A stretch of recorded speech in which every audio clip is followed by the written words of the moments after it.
All right, folks, we're going to get started.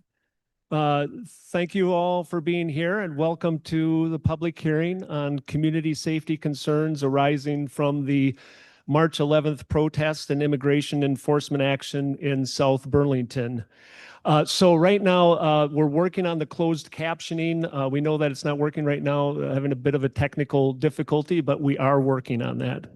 So my name is Martin Lalone. I'm a representative from South Burlington and the chair of the House Judiciary Committee, and we will go around the table and introduce the rest of the legislators here. Senator Tanya Vyhovsky. I represent the Chittenden Central District and serve on the Senate Judiciary Committee. Hi, I'm Ian Goodnow. I'm a representative from Brattleboro. I represent Windham 9. Hello, Karen Dolan, representative from Essex Junction on House Judiciary. Good evening, everyone. I'm Angela Arsenault, a representative from Williston, also on the House Judiciary Committee. Chris Mattos, I represent Chittenden North in the Senate, and I'm on Senate Judiciary. Good evening, Senator Robert Norris. I represent Franklin County and the town of Elburg and Glendale County, and I sit on Judiciary. Good afternoon. I'm Ken Goslant, a state rep from Northfield and Berlin, and I serve on the House Judiciary. Hello, everyone. Tom Oliver, House Judiciary. I represent Sheldon and Swanton. Hello, Zach Harvey, representative on House Judiciary from Rutland 3, representing the town of Castleton. Hi, everyone, and welcome. My name's Tom Burdett. I represent Rutland 2, and I'm the vice chair of House Judiciary. Thank you. Nader Hashim, Senator from Windham County, Chair of Senate Judiciary. Okay, so some initial ground rules for the public hearing today. Each witness will have 2 minutes to testify, and I will invite each witness to join us and also who is next in line or on deck. And if you're on deck, please come sit in the red chair to the right of the table so that testimony can proceed smoothly to my right of the table. The time clock, which will be seen on the screens, will begin when the witness starts their testimony. The timer will alert the witness twice. It will turn yellow 30 seconds before time is up and will turn red when time is up. And we want to make sure to get to all the witnesses during this hearing, and we have approximately 60 witnesses. So please respect the time limits. For those who are testifying remotely, when it is your turn to testify, you will be promoted in the webinar and then will be able to unmute yourself, turn your camera on, and begin speaking. And if your time is up and you have more to say, please submit written testimony as a PDF via email to Megan Canella, and she can be found on our website. So during public hearings, our job as legislators is simply to listen to your testimony. We will not be asking or answering questions during the hearing. We understand this looks different from our regular committee meetings, but similar to those meetings, you can rest assured that what you share will inform our future work. And we understand that there are strong feelings and perspectives about the events of March 11th, but it is important to respect the decorum of the chamber during this joint committee hearing. So please do not cheer or clap or vocally comment or heckle or snap your fingers.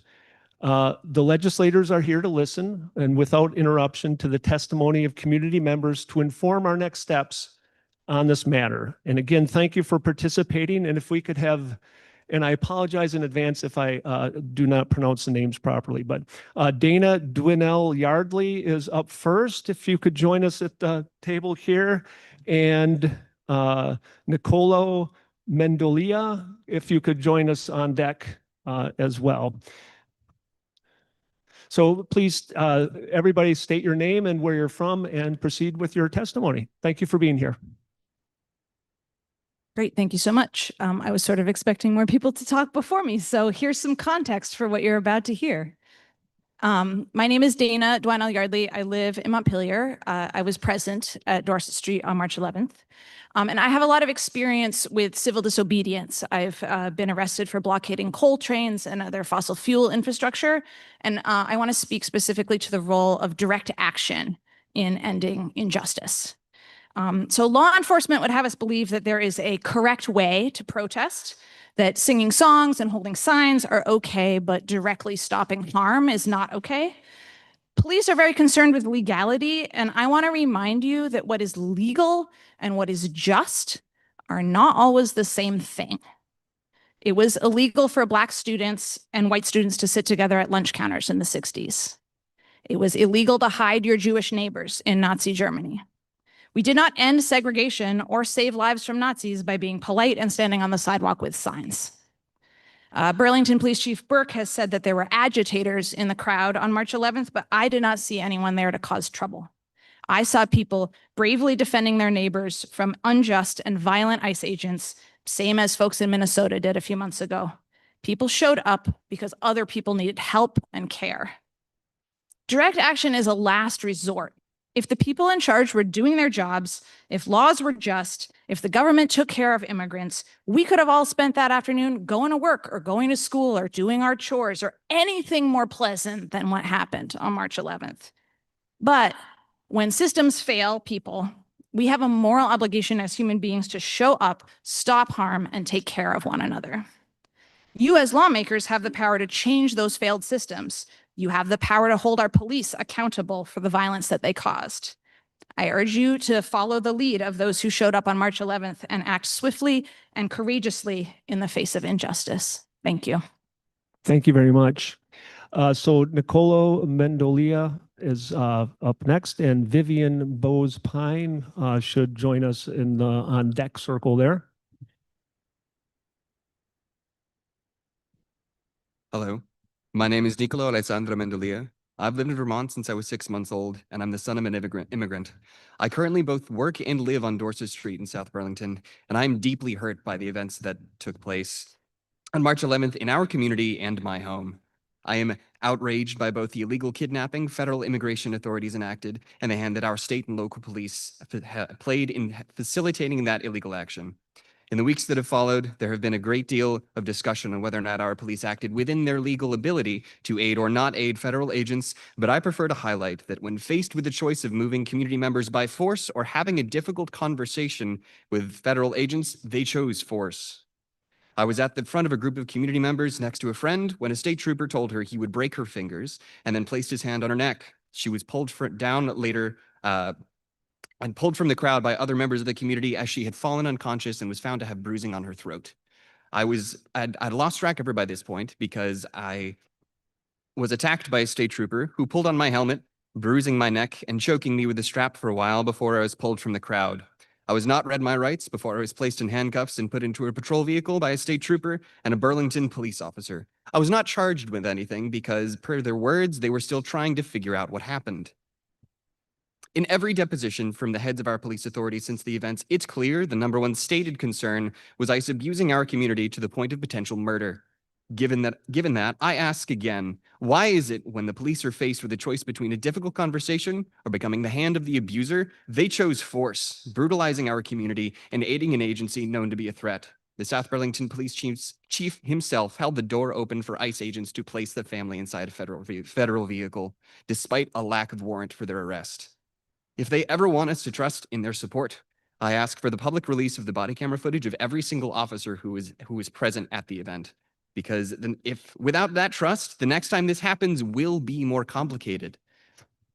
And all we want is for our families and communities to feel safe, and due to the actions of federal authorities and our police on March 11th, not one of us was. Not the community members there to defend their people, not the police who were noticeably panicked and unprepared, and most of all, not the family. So thank you. If you have more, we invite you to submit written testimony as well. We've been Who was ripped receiving. from their home, betrayed by this people sworn to protect them. And All that's right, it. all right, thank you.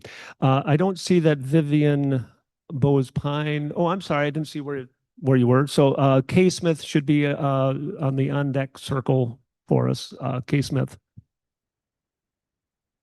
Can you hear me? My name is Vivon Burlington. 20 minutes before ICE's tactical team arrived and started throwing people to the ground, a DHS agent lied. He admitted later on video and said he was with VSP and ordered dispersal. We asked multiple VSP officers around us for confirmation, to which they were silent. This was the only public order to disperse I heard between 4:15 and 7 p.m. Most heard none. Obviously, a warrant was never displayed to any of the crowd or the family inside. Teachers, students, grandparents spent hours begging VSP not just to stop assisting the kidnapping, but to stop putting their hands on the peaceful crowd. This comes through very clearly in the videos. But these acts of violence happen very slowly, very intentionally, and towards women very enthusiastically. I saw 3 femme presenting people grabbed by the throat, not by ICE, but by VSP. At around 5:50 p.m., an ICE agent tapped on the shoulder of 2 masked VSP officers and pointed at someone in the crowd. He had done nothing but use his voice. The VSP officers dragged him to the ground at ICE's behest and held him down while ICE pummeled him. VSP pushed the crowd into a compressed space on the road, causing a woman to faint. 2 onlooking men, one with a swastika tattoo who was cheering, recording, and grabbing his crotch, approached her unconscious body and said to his friend, "That's 1 down." His friend asked if he could try to record down her shirt, and he continued grabbing himself. A community protector asked the VSP and BPD agent who were listening 4 feet away if they were going to do anything. I'm ashamed to admit that I waited a beat to see if they would intervene. Another person put her body in between the agitator, and I was reminded the police were here to propagate violence against women's bodies, not prevent it. It took us under a minute to de-escalate the agitator ourselves and get them to leave. He told me that he had followed the police sirens here to watch illegals get what was coming to them. None of the violence that ICE committed was done without the full awareness, consent, and active assistance of VSP, BPD, and SBPD. Field agents watched their colleagues and ICE commit these acts and has continued assisting. There was plenty of time, plenty of brutality in plain view, and plenty of pastors informing them of their rights. The more extraordinary act of violence that you're going to hear today rests on all of the people present, but especially Commissioners Morrison, Chiefs Burke and Brault, and yourselves if you do not take extraordinary actions to prosecute the departments. Here are the people's recommendations to expand No Mas Política beyond the FIP. And if keeping people safe means strangling women, VSP, PPD, stay the fuck out of our neighborhoods and let us do our jobs as human beings. Thank you for your time. Thank you very much. So Kay Smith could join us, and Jazz Mojica, I hope I pronounced that right, can be in the red chair up next. At 12:24 p.m. on March 11th, there was an incident of violence between ICE and a protector who did nothing to instigate any interaction that I continue to hear little to no speak of.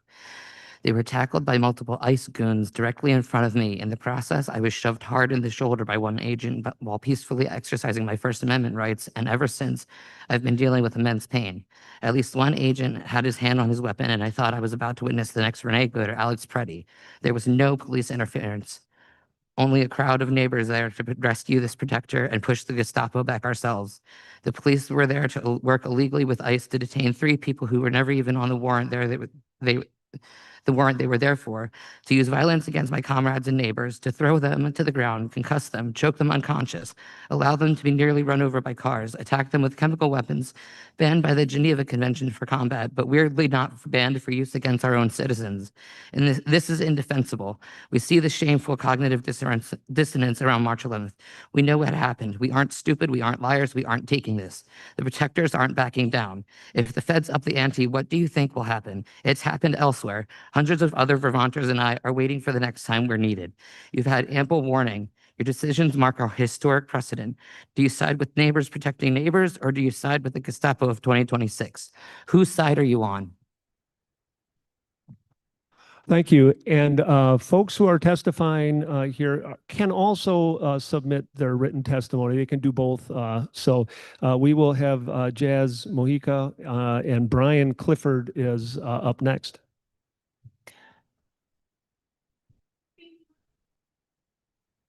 Hi, is this okay?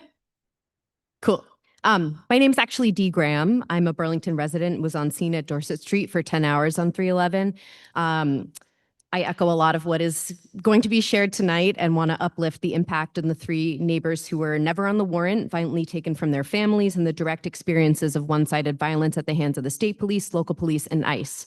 The Public Safety Commissioner, Vermont State Police, local police departments, and various public officials have been hard at work telling a story about 3/11. I can't speak to their version of reality, but I can speak to what myself and my community experienced, along with dozens of eyewitnesses and hours of documented footage. Law enforcement of all departments claims they were left with no choice than to act with force because community members became increasingly agitated. They've even claimed they were scared and intimidated by our gear. In our experience, law enforcement were the agitators. We were dressed in ponchos made of trash bags and had safety goggles and N95s. They were armed with lethal weapons, chemical agents, bulletproof vests, gas masks. The scale is exponentially different. Their claims of spitting, yelling as reasons for violence, again, this is not even remotely close to the same level of violence enacted. Saying they're the same is a completely false equivalent. Their story claims they were there to protect our rights and protect us against ICE. There's too many instances to list of said violence. One which will haunt me forever is an ICE agent removing my friend's safety goggles and spraying them point blank in the eyes while local law enforcement stood by doing nothing. Or the forced entry of the house when an ERO agent violently threw someone to the ground. Documented footage shows him licking his lips while he throws her. Seconds later, he's seen smiling, laughing, and mocking community members, VSB standing by. In their story, they claim the violence they committed was to protect us from being harmed or even killed by ICE. So instead, they harmed us. They draw the line of violence. They draw the line of violence at death. In their story, they cite the FIP. Well, the FIP states because partnership with Vermonters is the most effective way to ensure public safety, maintaining public safety trust is a primary concern. I want to ask everyone, what did they do to ensure public safety? As heard tonight in other various public hearings, the narrative people empowered differs greatly from the direct experiences and documented evidence of the community. I have little faith in the system, but I hope the other reality, our reality, and irrefutable evidence leads to accountability. At the end of the day, strong communities are what keep us safe. Thank you. Brian Clifford is next, and Elizabeth Rossi is up next after that. Hi, I'm Brian Clifford. I live in Essex, and I was at Dorset Street. I'm also helping Migrant Justice in a community-led investigation into the events of the day. And in addition to logging over 1,000 videos, we're also interviewing victims of police violence, many of whom you will hear tonight, in order to piece together a more accurate and comprehensive picture of what happened than the police will willingly tell you without being forced to do so by a judge. We're well positioned to conduct this investigation because community members trust us more than they trust the state and local police who joined ICE agents in abusing them in service of doing an illegal ICE raid on camera in front of the world. I believe that we know more about ICE enforcement and detentions in so-called Vermont than police do. And this was true before March 11th. I believe we can help provide missing context that is vital to understanding what happened on Dorset Street, but we can't do this in 2 minutes at a time. Please open a formal investigation into this incident and let us present our findings. I have so many questions I could ask, but I'll just leave you with one. Why did the Vermont State Police trust the Department of Homeland Security to effectively communicate a dispersal order before sending the Vermont State Police Critical Action Team to violently clear the crowd for ICE? Because DHS did this without any amplification technology in the middle of Dorset Street, not even on the property. Not a single person I interviewed who was on the property at the time heard the agent issue the dispersal order. So please put a pin in that one, and I hope we get some answers for that. But we may have many more questions, and I hope you invite us back. Thank you. Thank you very much. So Elizabeth Rossi and Lee Morgan is after that. Before you start my time, did you say Amina or Amina? Is it A-M-I-N-A-H? I said Elizabeth Rossi or... Sorry. Okay, then let's not beep. Okay. Is Elizabeth Rossi here? Elizabeth Rossi's not here. We'll go with Lee Morgan. Lee Morgan. And Sean O'Hearn is after that. Just going to pull up my notes here. Hello, committee members. My name is Lee Morgan. I live in Burlington. I'm still navigating some injuries, so please bear with me. I'm here today because of what happened on March 11th, when ICE broke down a door, took people who were not named on a warrant, and plunged an entire state into fear. For the record, I was physically present to protect my neighbors, and I left with significant injuries. But let me be crystal clear who I am here for tonight. This is about our neighbors, people who are working, raising children, seeking safety, building lives here, and who are being treated as disposable.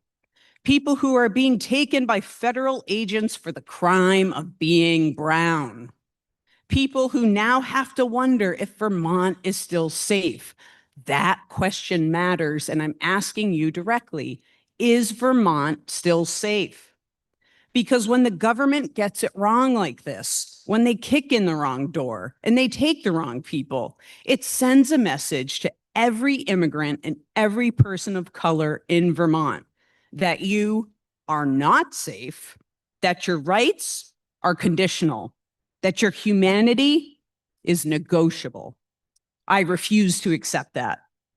There's a quote that the late John Lewis used to say, "When you pray, move your feet." I'm moving my feet for my neighbors. I'm moving my feet for the people who don't feel safe speaking in this room.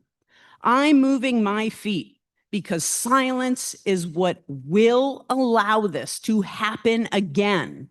And I'm asking you as lawmakers to move your feet. And I'll wrap up with this. Take action now that protects all Vermonters and holds rogue operators accountable. I will end with a quote from Dolly Parton. Please accept it as my sincere plea. If you don't take the reins, it's gonna stay the same. Nothing's gonna change if you don't change it. Thank you. Thank you. So Sean O'Hearn and Eli Drummond is up after that. I did submit a testimony of my personal assaults to you guys to look. If you could talk into Yep. I submitted a testimony to you guys to look at. This speech is different. On March 11th, I was present at the scene from 9 a.m. to 7:30 p.m. Upon my arrival, I observed a peaceful community-led demonstration intended solely on protecting our neighbors. The narrative suggesting that protesters initiated violence is demonstrably wrong. While certain official footage remains withheld, community source videos confirm the reality. The numerous assaults I witnessed and the 5 I personally endured were perpetrated by VSP, BPD, and the ICE agents.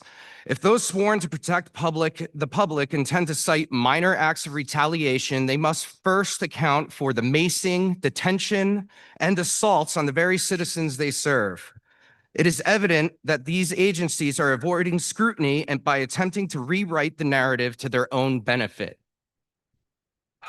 I was assaulted 5 times today. I was choked by a Vermont state trooper with such force that I pulled the metal railing out of the concrete foundation off of that porch that they were trying to get into. I almost blacked out. I do not sound like this. I have lateral bruising to my trachea. I cannot identify the officer because the department violated state policy. Officers wore masks and removed their identification. That's in contradiction of S-208 and H-747 that you guys passed earlier this year. Our fair and impartial policing policies were not merely ignored, they were betrayed. ICE was prepared to depart until local and state police provided the resources necessary for them to remain and escalate this situation. The ICE officers' own texts verify this. They are on the internet. What occurred on the 11th was a targeted attack on our community, facilitated by local law enforcement. We must end the culture of cover-ups, redacted videos. Our democracy is hanging on a thread. Thank you. Thank Thomas you. Jefferson, when tyranny becomes law, rebellion becomes duty. Thank you. So Eli Drummond and then Cynthia Cook is next. Can join us in the red chair. Hello, I'm Eli Drummond. I'm a resident of Burlington, and it's nice to see you all looking me in the face because I've seen some wandering eyes, and that really makes me quite angry. I was there at Dorset Street from, I don't know, maybe 9:30 a.m. in the morning until VSP, local police, all units left and people were still in the streets. People were barely off the side of the street, still getting medic treatment. And I really hope that this meeting doesn't allow you to just wipe your hands of it all. This is a bigger indicator of how it will go the next time. I want to know why my back was to VSP as I attended to someone who had just been dragged after being maced while lying down, while VSP had their front to me, was pushing me onto the person on the ground trying to get medical treatment while their back was to an ICE vehicle. That's aiding them. VSP did nothing to verify also that the people that were being taken from the home were on the warrant. They did nothing to stop the kidnapping.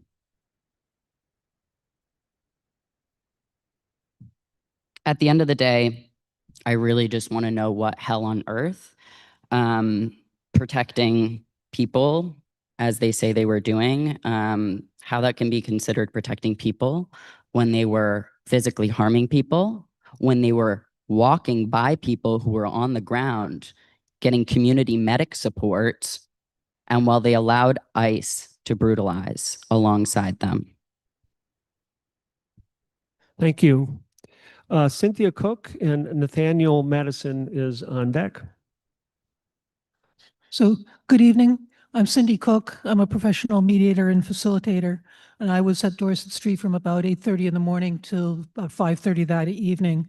And what I saw was proof of the adage that if the only tool you have is a hammer, everything looks like a nail. The morning was a peaceful one. The South Burlington Police did a good job, I think, of keeping us safe. Everything changed when the state police arrived. Tensions immediately escalated exponentially. Over a dozen troopers lined up on the Dorset Street median strip and faced off against the community members who were there peacefully. Many more in full riot gear were mustering in a nearby parking lot. The community members who came out in support of our neighbors, and I imagine the residents who were being besieged, did not feel the least bit protected. We felt threatened. We felt confronted. The troopers arrived with lots of hammers. They didn't arrive with a single peacekeeping skill set. They demonstrated a significant need for intensive training in peacekeeping and escalation. And as I mentioned, the South Burlington Police, I think, were in contrast. They seemed to be doing what they could to be working for everybody. They worked well with, I had interactions with the Deputy Chief of Police, and he was very good at responding to my informational questions with respect and with grace. We all have a lot to learn in these troubled times. Those who are entrusted to protect and serve us are in need of extensive training so that they have tools in their toolboxes other than hammers. Thank you. Thank you very much. Nathaniel Madison and Amina Carrington is up next.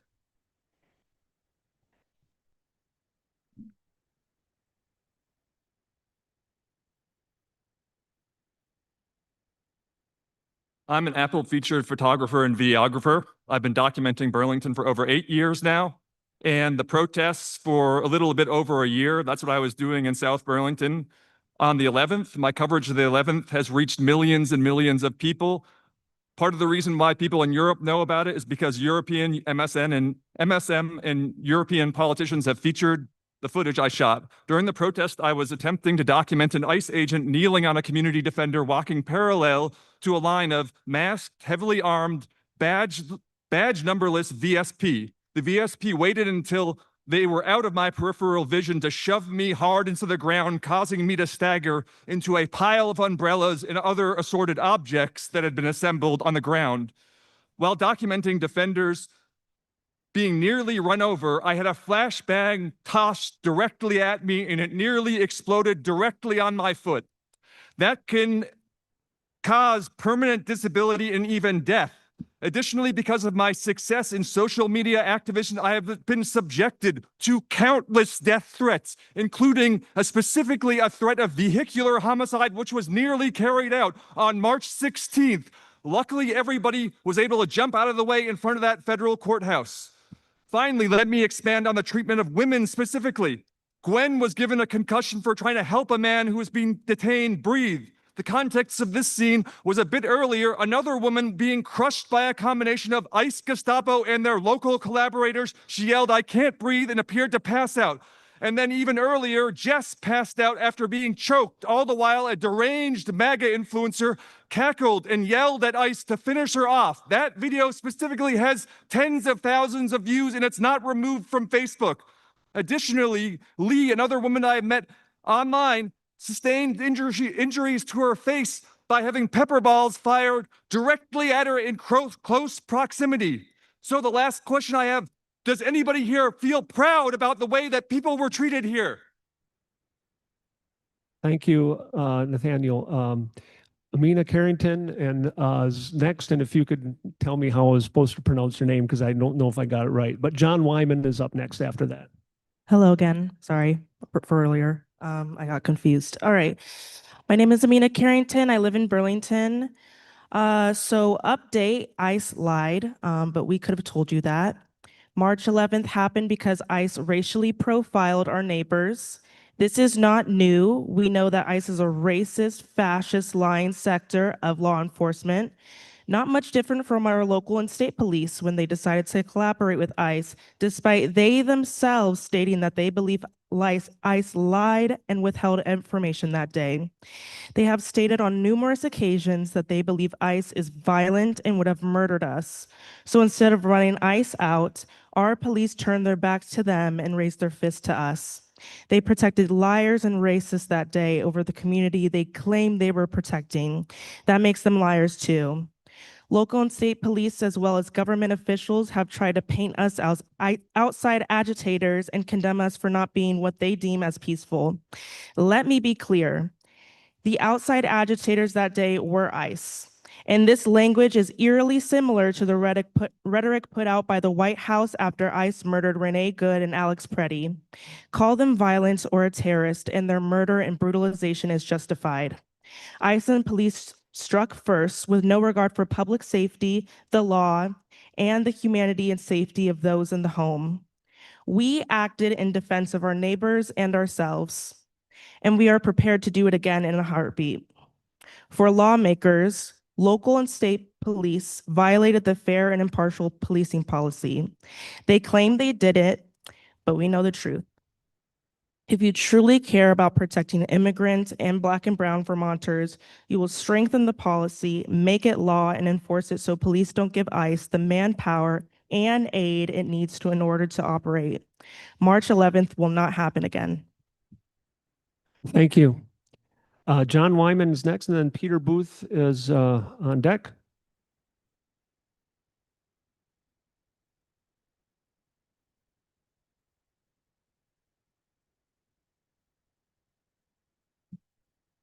First of all, I'm in love with everyone around me. Showing up for each other like family. Look at us.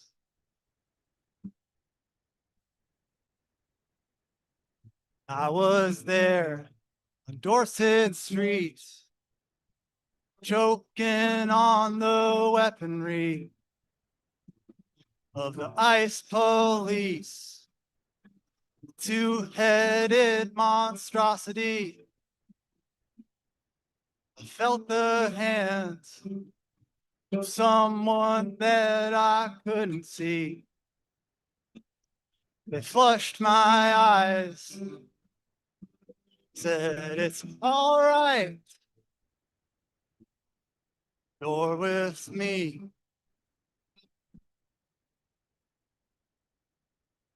So what about this fair, impartial policy? It's all there. It's time we give it teeth. I'm asking, please. And this monstrosity, no more ICE police.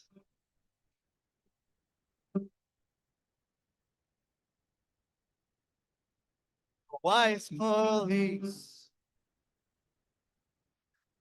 Thank you, John. Peter Booth is next, and then Lindsay Buzan.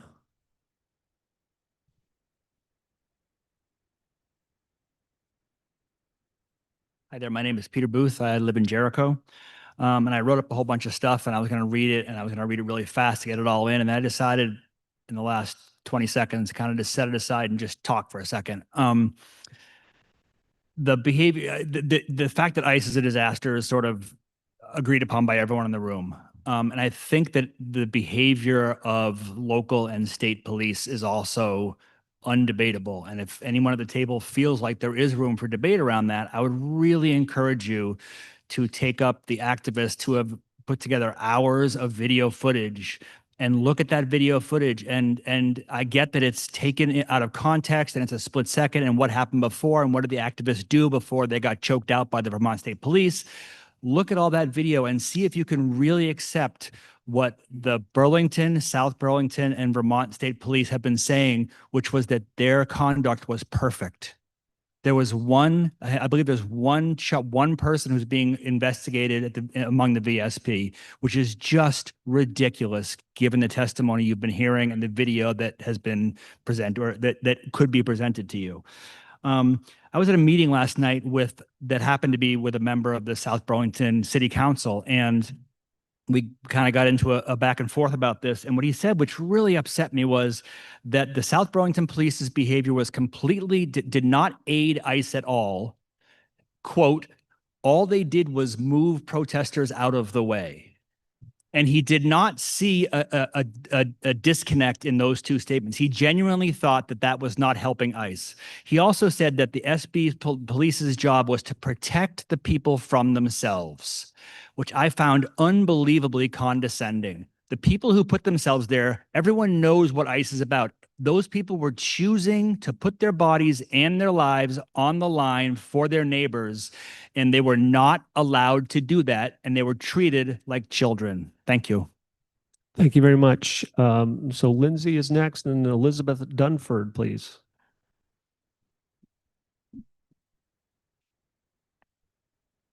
There's an expression in Arabic that says, "Sahabat saif wahat adi," which translates to, "It's just a passing summer cloud." And while we can look at what happened on March 11th as just another tragic moment when ICE and law enforcement wrongfully acted, for those of us who were there, we know it's not. I was present for several hours and can tell you, this is a systemic issue.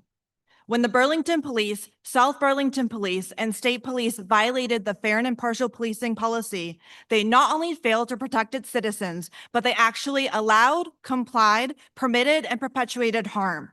Reports and testimonies also indicate that they assisted in joint arrests, supported ICE in gaining access to the house, and helped ICE leave the scene. While it is easy to suggest that this is a complex issue, that an investigation needs to be completed, and that it is within the political process of which we shall proceed, I would suggest that its conclusion is much simpler. I sit here confounded by the sheer testimony presented by my comrades and community who overwhelmingly and collectively contest the claims made by law enforcement, political officials, and even news sources who inaccurately depict the day's events.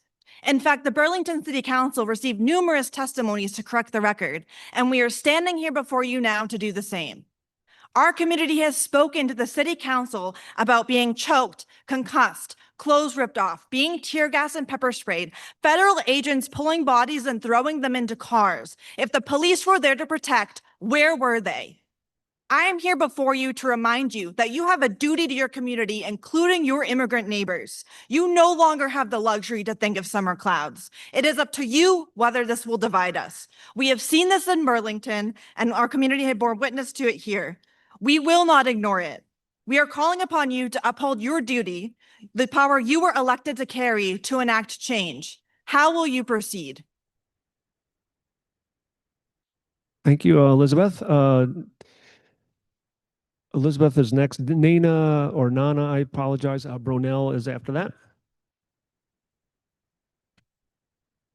My name is Elizabeth. I live in Essex Junction, and I'm here today to testify on behalf of members of unions at UVM and UVM Medical Center who were at the March 11th Dorset Street ICE raid.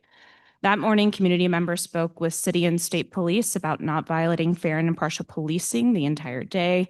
Local officers could have examined ICE's criminal warrant, determined who was inside the house, and refused to let them through.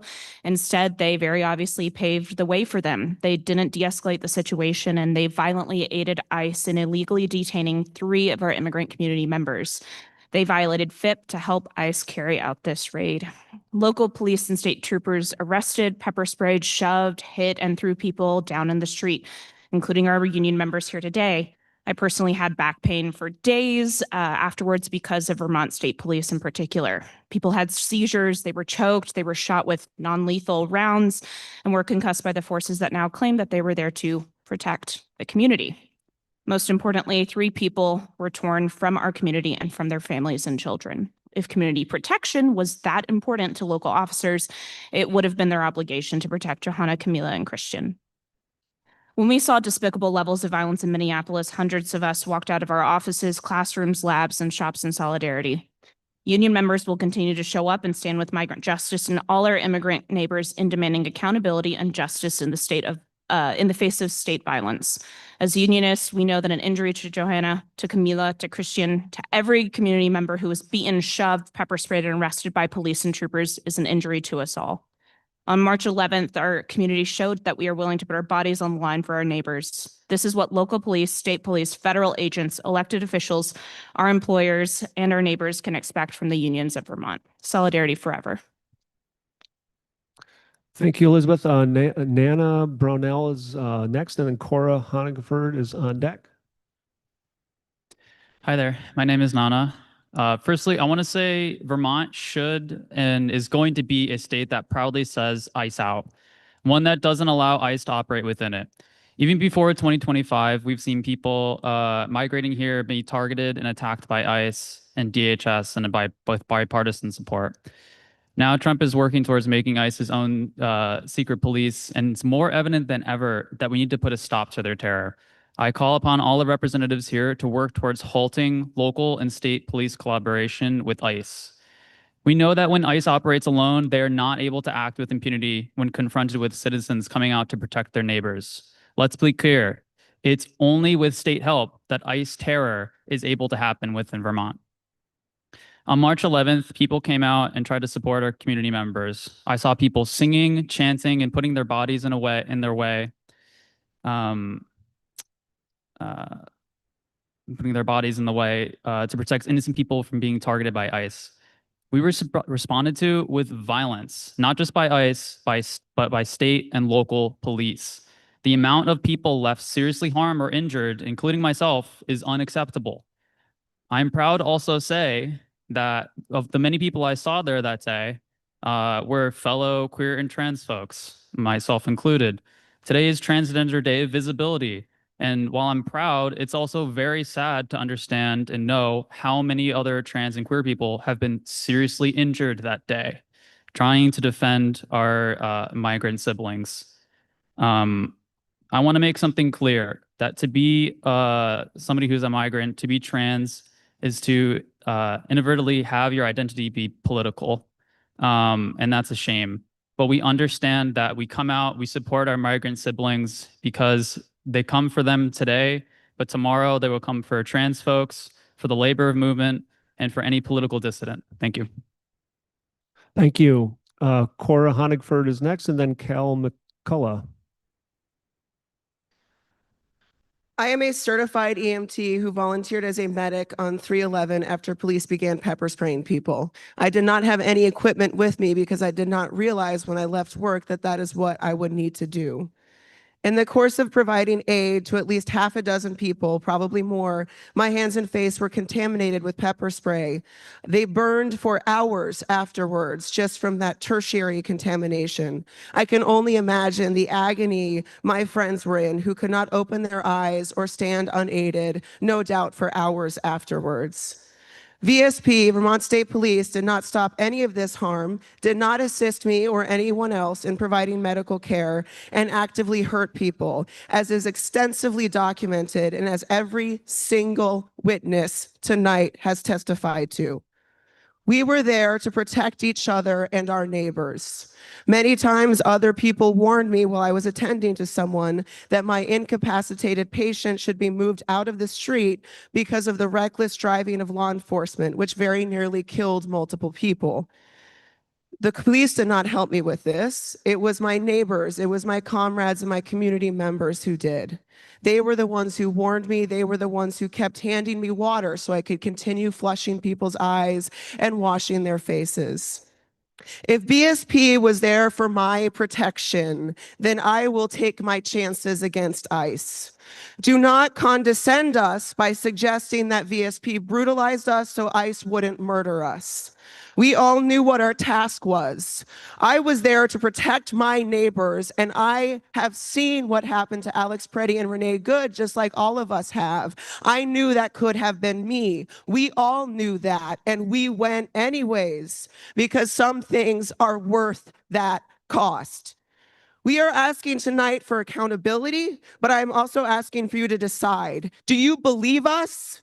And if you do, which side are you on? You cannot be neutral. Next time, will you be with us? Thank you. Cal McCullough is next, and then Pearl Benjamin. Thank you. Good evening, everybody. My name is Cal. I live in Winooski. I was present on March 11th, and I believe that state and local police violated the fair and impartial policing policy, used excessive force, and impinged on First, Fourth, and 10th Amendment rights. A Vermont State Police officer without a visible badge, number, or name tag grabbed my legs out from under me and attempted to drag me across the pavement without any clear warning or any provocation. I was later pepper sprayed while trying to assist a neighbor without warning or provocation by a masked person who I believe was an officer of the VSP Critical Action Team. In both instances, I was standing with both of my hands visible and was not threatening the officer.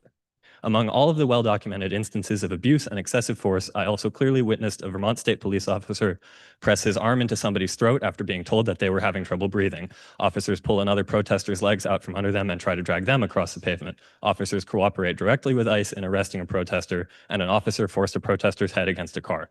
I have seen a photograph of an ICE agent's text message exchange, which we all have, regarding the Critical Action Team, which leads me to believe that their presence was requested by ICE and was never in the public interest. I also repeatedly witnessed local police using excessive force and cooperating directly with ICE.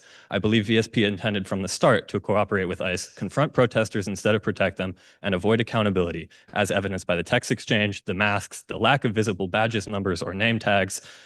In fact, VSP stood by in complete apathy until the Critical Action Team arrived, whose first substantive action was to physically assault innocent protesters and help ICE enter a house which contained nobody on the warrant. Police, as usual, continue to lie, deflect, and avoid accountability. I demand a thorough and transparent formal investigation, prosecution of those involved, accountability from police and elected leaders, and an enforceable plan to keep police from continuing the community they falsely claim to protect. While I have extra time, I would just like to thank all of the real members of the community who were there as neighbors to help heal and protect. And personal thanks goes out to anybody there who helped me that night. Thank you. Thank you, Cal. Pearl Benjamin's next, and Catherine Wohlers is up after that. My name is Pearl Benjamin. I'm a farm worker from Burlington, and I've been here in Vermont for over 5 years. On Wednesday, March 11th, I stood guarding my community member's front door on Dorset Street because my great-great-grandparents who died at Auschwitz would have wanted their neighbors to guard their house before they were taken. We sang songs, held hands, and even created a human tunnel so that we could get a young child out to safety. I was not a cloaked agitator. I was there to support and protect my community. Midway through the day, state troopers in tactical gear arrived at the house and forced their way through the crowd. State troopers ripped me away from the front door and threw me down the front steps, where I was then shoved and tossed between officers before finally making it out to safety in the crowd. Vermont State Police used brute force to clear a pathway so that ICE officers could terrorize and later detain the family inside the home, none of whom were on the warrant. State and local police guarded ICE officers and shoved protesters so that ICE vehicles could leave with our community members inside.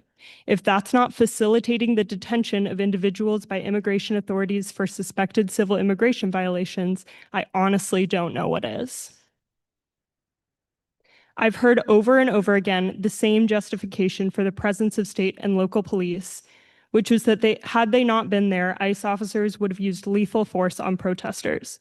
How can police officials acknowledge that ICE is a violent threat and not understand why protesters were blocking the front door? We were not armed. We were not dangerous. Peaceful protesters who are there to protect their neighbors do not pose the same risk to public safety as gun-wielding, trigger-happy federal agents who are trained to commit violence. When state and local police can understand this distinction and respond appropriately by protecting their communities from violent ICE tactics, they might be able to regain our respect. Thank you. Catherine Wohlers, and then Sherry Wormser is on deck. I don't see Catherine. Is Catherine here? I don't see her. So we'll go to Sherry Wormser, and then Jackson Francis is on deck.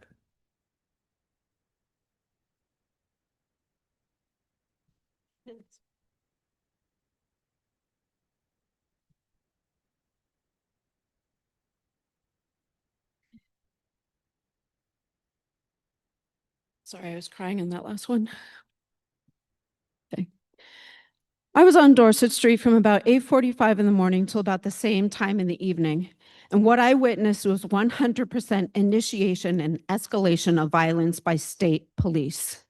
I saw collusion with ICE, and what I've witnessed since then from a response from many people who sit in this room normally, from the police and media. They have used language such as, if only the peaceful protesters remained peaceful, this wouldn't have happened. That is language of rapists. That is language that says, if she stayed quiet, it wouldn't have hurt while I raped her. That is also the language that the President of the United States uses to try to manipulate every single one of us into believing their illegal and criminal and unethical acts are justified. And many who sit in this room have adopted that language. It is inappropriate. As you have heard tonight, we weren't the ones that were yielding guns. Never once, and let me rephrase this. As you all doing your investigations about the violence that was committed from state police, I hope you will investigate your response and everybody's responses. I hope you will also investigate how state police allowed 3 of our neighbors to be illegally kidnapped.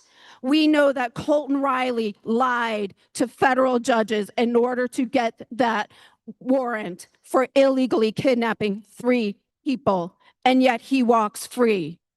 They were not there to protect us. They were there to protect ICE. And every single one of you in this room who have said things like, if you were peaceful, it wouldn't have happened. You are protecting ICE.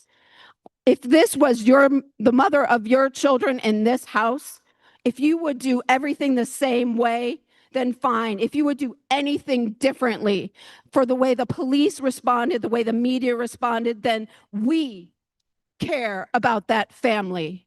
And that family deserves that same respect. Thank you. Jackson Francis is next, and then Paul Fleckenstein. Good evening. My name is Jackson. I'm a UVM student living in Burlington.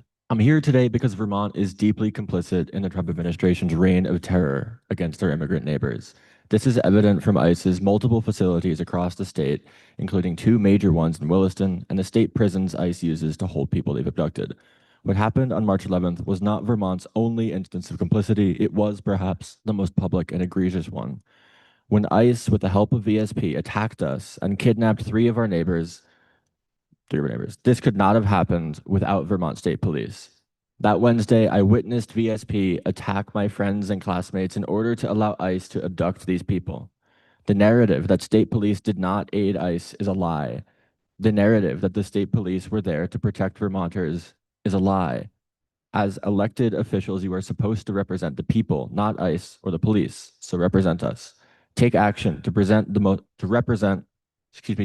most vulnerable Vermonters. Pass H.849, strengthen the fair and impartial policing policy, investigate VSP, and condemn not just ICE's actions, but VSP's and local law enforcement's too. Thank you. Thank you. Paul Fleckenstein's next, and then Maya Fallstitch Hahn, I believe, is up after that. Paul Fleckenstein from Burlington. I was on Dorset Street on March 11th. As many of us understand, authoritarian regimes taking power act through laws, policies, and normalization of escalating state violence. For the Trump regime, the goals are crystal clear: implementation of a white nationalist social order and unchecked economic power at the top of society. The war on migrant workers is center stage, with ICE increasingly operating as an unaccountable and increasingly fascist paramilitary force in the service of this project. State violence is necessary to carry out ethnic cleansing and enforce apartheid inequality. So over several hours on March 11th, I saw unprecedented things in our community. Mass, heavily armed ICE agents abducted migrant workers in an illegal operation. And to be clear, this wasn't an accident or a mistake. This is their policy. As migrant protectors have done in many, many places across the country over the past year, hundreds of courageous people arrived to non-violently protect our community members from being kidnapped, deported, tortured, and possibly killed, as happens in the concentration camps. Governor Scott deployed state troopers to assist ICE and ensure the success. As we've heard, troopers and police used incredible violence to ensure that this was carried out. It was a police riot in the service of the Trump regime. And to be clear, no one wanted the state police there. It was wrong to reinforce, collaborate, and enable ICE. I think the charge of this committee is really simple. In the immediate term, it's to ensure that those responsible are held accountable and that this cannot be allowed to ever happen again. Thank you. Maya is next, and then Big Hartman is on deck. Hi, my name is Maya Falstikhan, tough last name. This is the jacket I wore on March 11th. And this is the part of the jacket that still smells like mustard and pepper. This is where I felt the wetness and then immediately this burning. These are the goggles I was wearing. The person next to me was not so lucky. They couldn't open their eyes, they couldn't see. When the explosion stopped, I guided them to the sidewalk. And this is how I held their face as I squirted water into their eyes. They were so young. It could have been your neighbor's kid, your former student, your niece, freshman year at college. Almost immediately, cars started to speed by us on Dorset Street. The police, who had been so committed to blocking off traffic all day long, now that there were people blinded, hurting, burning in the road, the cops had disappeared like a fart in the wind. Protecting the protesters. Yeah, right. There are a number of bills coming before you, and I'm going to save my commentary on those for my phone calls and emails. But what I wanted to say here today is I think one of the hardest and bravest things that a person can do today in this country is change their mind. I know you all as politicians know this intimately. There's sometimes really high cost. If there's anything that you've heard today, anything you saw in those videos that is starting to tug at the edges of your certainty, I invite you to approach with curiosity.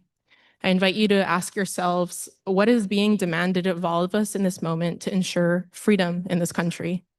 And that's freedom from violence, freedom from repression, freedom from being snatched from your house in the middle of a Wednesday, but also freedom to work, freedom to play, freedom to rest, freedom to define for yourself what it means to live a good life, freedom to go outside on a warm spring day, feel the sun on your skin.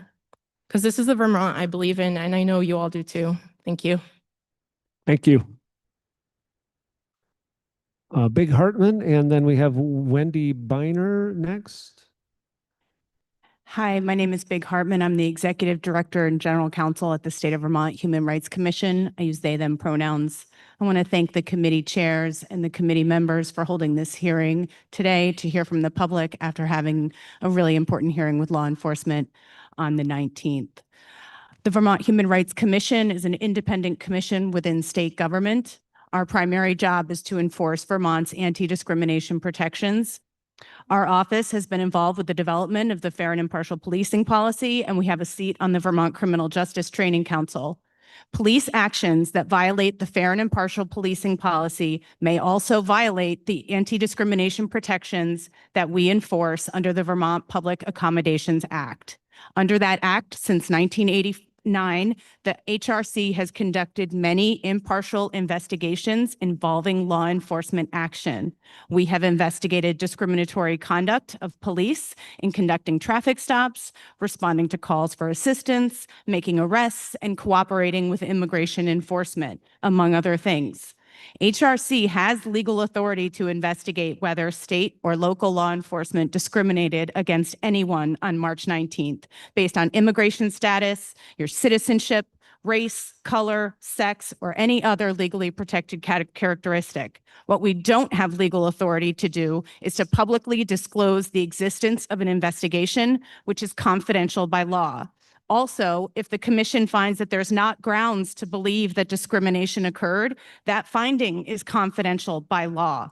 So even if the HRC were to investigate the incidents of March 11th, transparency and public accountability would still be extremely limited.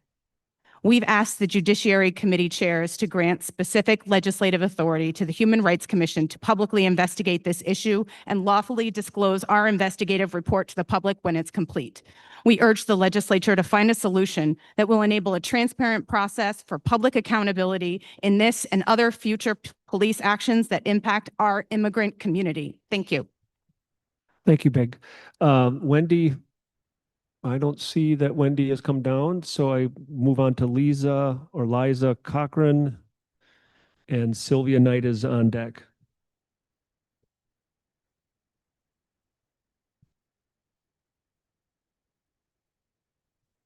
Hello, my name is Liza Cochran. I'm a born and raised Vermonter, mother, teacher, and writer. I was not on Dorset Street, but I'm testifying as a citizen concerned about how the state is characterizing protesters in the aftermath. In Governor Scott's press conference and subsequent hearings, we heard again and again the facts will come out in the after-action review once the body camera footage is evaluated. Commissioner Morrison told us, we tend to operate from a place of fact, not feelings, and not pre-assumptions about people's motives. And yet, the commissioner, the governor, and the police chiefs have not waited for that footage or those reports before blaming the escalation on March 11th on actions taken by ICE and those they call agitators in the crowd. Less than 24 hours after the raid, the governor blamed those there to agitate, and the commissioner and police chiefs have referred to suspected agitators, rioters, and the violent agitators who cloak themselves as activists. It is premature, they've told us time and again, to remark on the conduct of police, but evidently it is not too soon to malign protesters as agitators. I acknowledge the difficult position law enforcement is in, and yet this clear double standard only fails to restore public trust. It further divides us at a time when future clashes seem inevitable.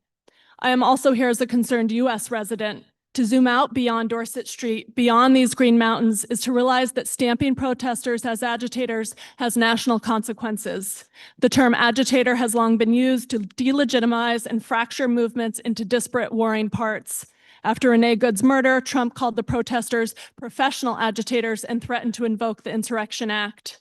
Here at home, regardless of intent, the term agitator implies an outsider coming to sow violence, and it is sloppy and dangerous to use it unwittingly. Until the analysis of March 11th is complete, it is our collective duty not to make pre-assumptions.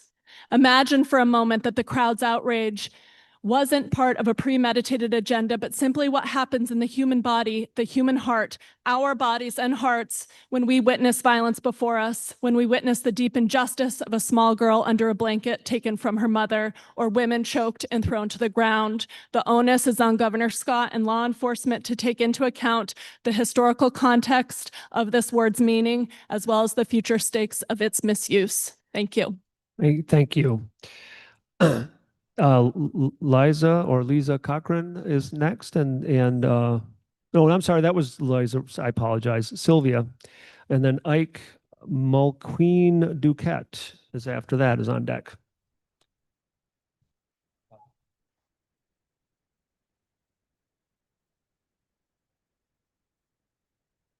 My name is Sylvia Knight. I live in Burlington, Vermont, with my partner. As allies of migrant justice, my partner and I were present on March 11 at the Dorset Street site for about 3.5 hours, where many were gathered in peaceful solidarity with the immigrants inside the house. When ICE agents came in the late afternoon, they were there before also, when they came late in the afternoon with a judicial warrant, migrant justice staff told them that the person named in the warrant was not in the house. ICE moved ahead anyway to raid the house with help from the state police in riot gear. They worked closely, wrestling and throwing people, guarding the door, and throwing them off the straight steps. You heard from one of those persons. They and ICE worked with a longboard to force the door open, enabling ICE to invade the home with guns.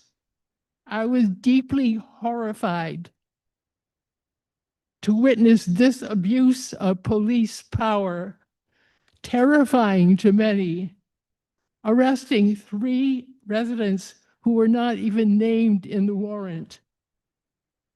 Police, ICE, collaboration, egregious violation of the fair and impartial policing policy, unnecessary police action to violently break into a home, and so-called collateral arrests. All signal fascism and police state. We must resist. Please pass H 849 and S 209. Thank you for hearing us. Thank you. Just a quick announcement that we're still having issues with closed captioning. However, a full transcript of the meeting will be available and linked to our stream within 72 hours. I apologize for that, but we'll go to now Ike, and then Russ Green is on deck. My name is Ike. I'm a resident of Montpelier. When I heard ICE agents were outside a home on Dorset Street, You go a little closer to the, thank you. when I heard that ICE agents were outside a home on Dorset Street, I drove up from Montpelier as soon as I could get out of work. Maybe I'm the outsider. I joined other Vermonters in gathering there because ICE has a consistent record of ignoring the law and civil liberties, abducting people from the street and from their homes and moving them between states to try and deny them the due process we're all entitled to.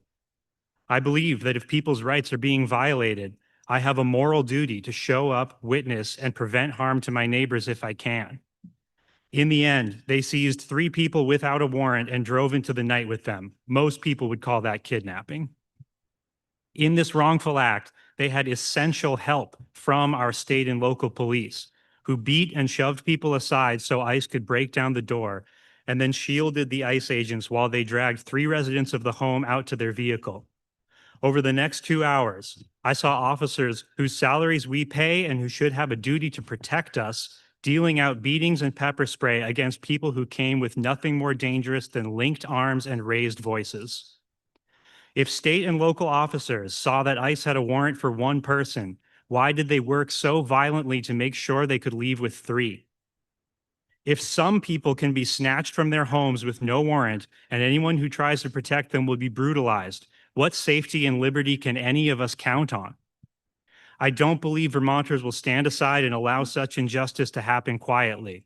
I hope our lawmakers will stand with us and help keep our state a place where liberty is respected and everyone can count on equal treatment under the law.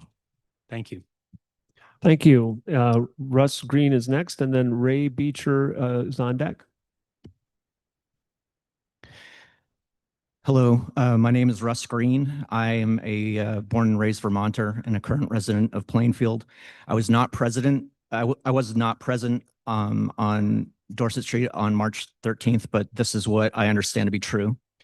The person who was the target of ICE that day was not driving the vehicle that was involved in the multi-car collision, nor was that person inside the home that was later raided. During that raid, 3 people who are not named in the warrant were unlawfully detained. 2 of these unlawfully detained people were in the process of applying for asylum. This is what I understand of ICE. This is a poorly trained, racist paramilitary group with a low bar for entry and no oversight. There's been testimony from former ICE attorney Ryan Schwenk that the recruitment training is, quote, deficient, defective, and broke, end quote. Schwenk goes on to say that the legal use of force is no longer taught to ICE cadets, and that they're further instructed to ignore the Constitution altogether. Children are being separated from their families, schools have been raided, people have been killed wantonly in the streets, and people have died in detention due to inhumane captors and conditions. We, Vermonters, will not accept any of this behavior from our local law enforcement. We do not want our local law enforcement to assist ICE operations. We do not want the same level of violence perpetrated on Vermonters that we've seen across the country by this rogue agency. The events of the 11th erode our collective trust in our local government and makes the claim of protecting and serving the public illegitimate. From what I know, the local and state law enforcement officers involved in the events of March 11th have not been subject to any sort of internal investigation. Qualified immunity needs to end, and we need to bring them some accountability. I implore you to take decisive action and make us Vermonters safe. Thank you to the people that were there on the 11th and that are here today. Thank you.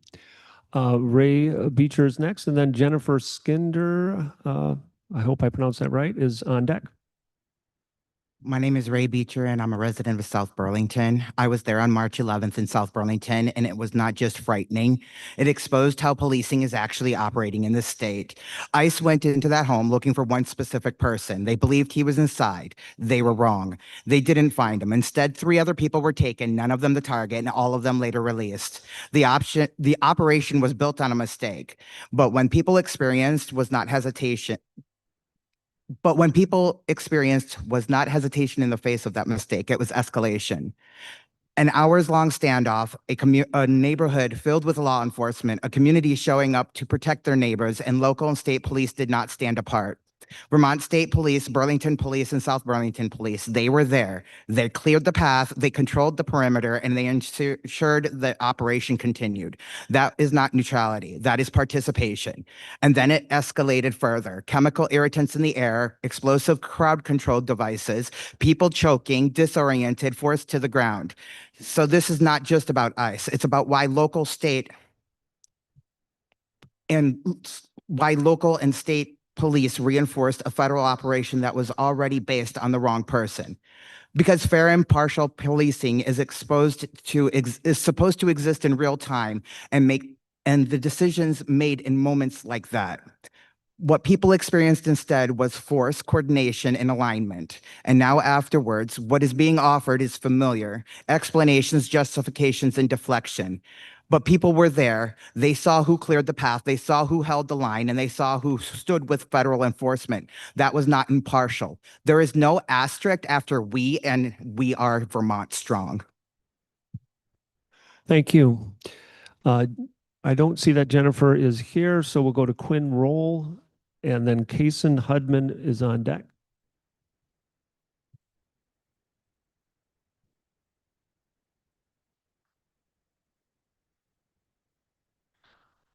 Thank you for having me. My name is Quinn Rawl. I'm from Burlington, and I'm reading this on behalf of a friend.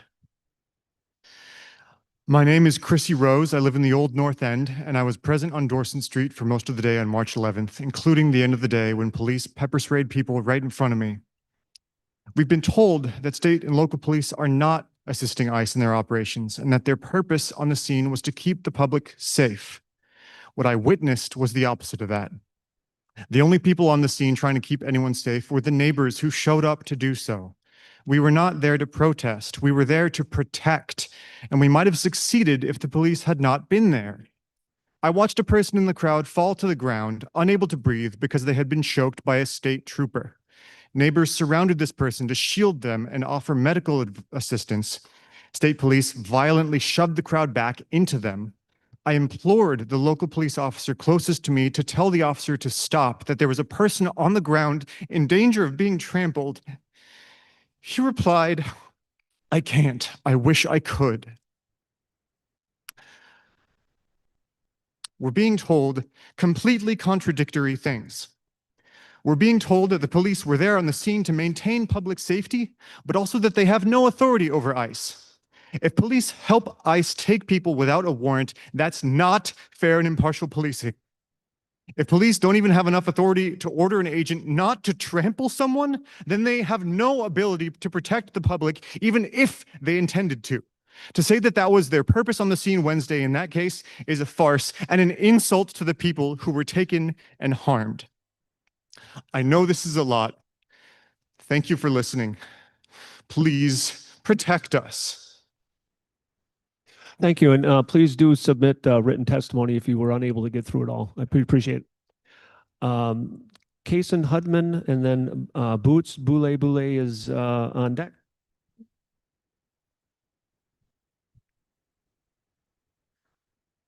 Hi, my name is Kason Hudman. I'm the Director of Operations at the Peace and Justice Center in Burlington, an organization with a long history of nonviolent activism. As others have said, nonviolence and peaceful solidarity was exactly what I witnessed on Dorset Street before the state police arrived. The only violent agitators there were ICE and the police. I witnessed state troopers come in with guns, strong arm my friends, throw them out of the way, and clear the path for ICE to kidnap our neighbors. The narrative from the police so far has been that they were there to keep everyone safe. Let me be clear. The people who were there to stop the unlawful abduction of our neighbors were not there to be safe. They were there to protect their neighbors. Precisely what the state police should have done and did not do. The law in its most cruel and malignant manifestation may have allowed ICE to enter the house, but if the state police had done their job, they would have verified that nobody in the house was actually listed on the arrest warrant. Had they done their job, the state police would have turned on ICE at the precise moment that ICE became obviously committed to kidnapping people they had no right to detain. The state police should have told ICE that detaining those Vermonters would be unlawful abduction and kidnapping. They did not do this, presumably because the state troopers trusted ICE more than they trusted us. We, all of us who were there protecting our neighbors, were right. We were right about everything about this case, more right than we even knew. ICE was wrong about everything from the very beginning. If this happens again, you can bet that all of us will be out there protecting our neighbors again. If the state police are really there to protect us, then they need to trust us and not trust ICE. Thank you. Thank you. And Boots Boule is up, and Zuki Udacombe, and I apologize for, I'm sure mispronouncing that. That's actually me. I accidentally registered twice. So you can call me Suki.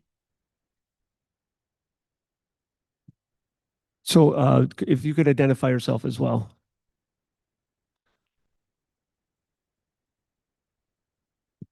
Dear ICE, police, and bystanders, my name is Suki.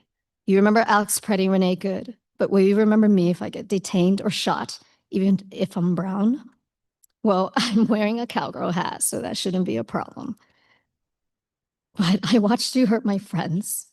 First, you shoved one of them because they happened to be standing too close to you.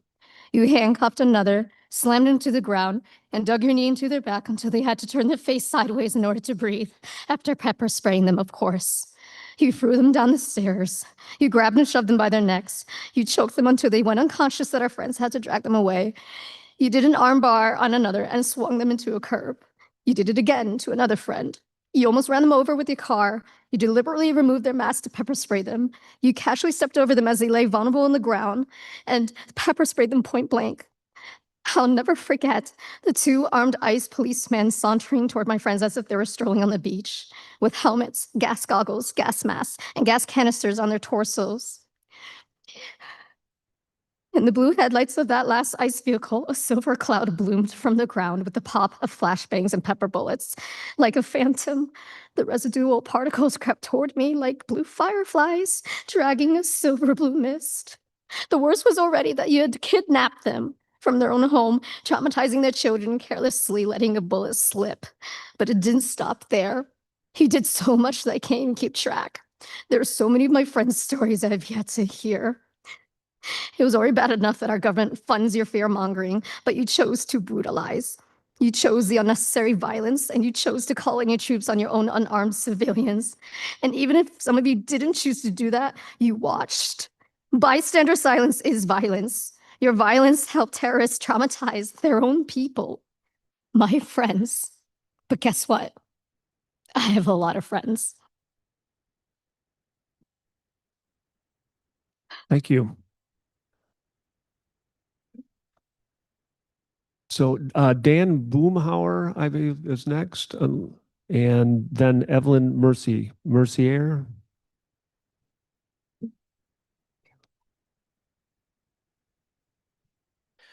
I'm Dan Boomhauer, Williston, Vermont. The state police and the state police tactical squadron need a uniform change to make sure they can be easily distinguished from the various divisions of ICE. When I look at the video of the door being hit with a battering ram, I cannot honestly say it was being done by an ICE agent and not a member of the state police.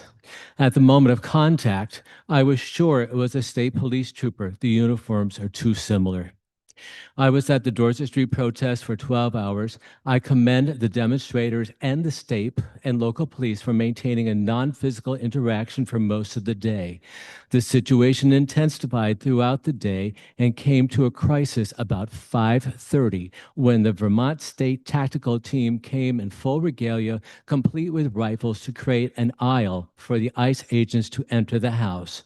I saw our state troopers doing what they were commanded to do, which is to keep protesters out of the way of the assaulting ICE members. By commanding our state troopers to participate in this action, our state executive leaders made our state troopers collaborators to the arrest of people not even on a warrant. It has made our troopers into capo. The capo were the prisoners who supervised other prisoners in Nazi concentration camps.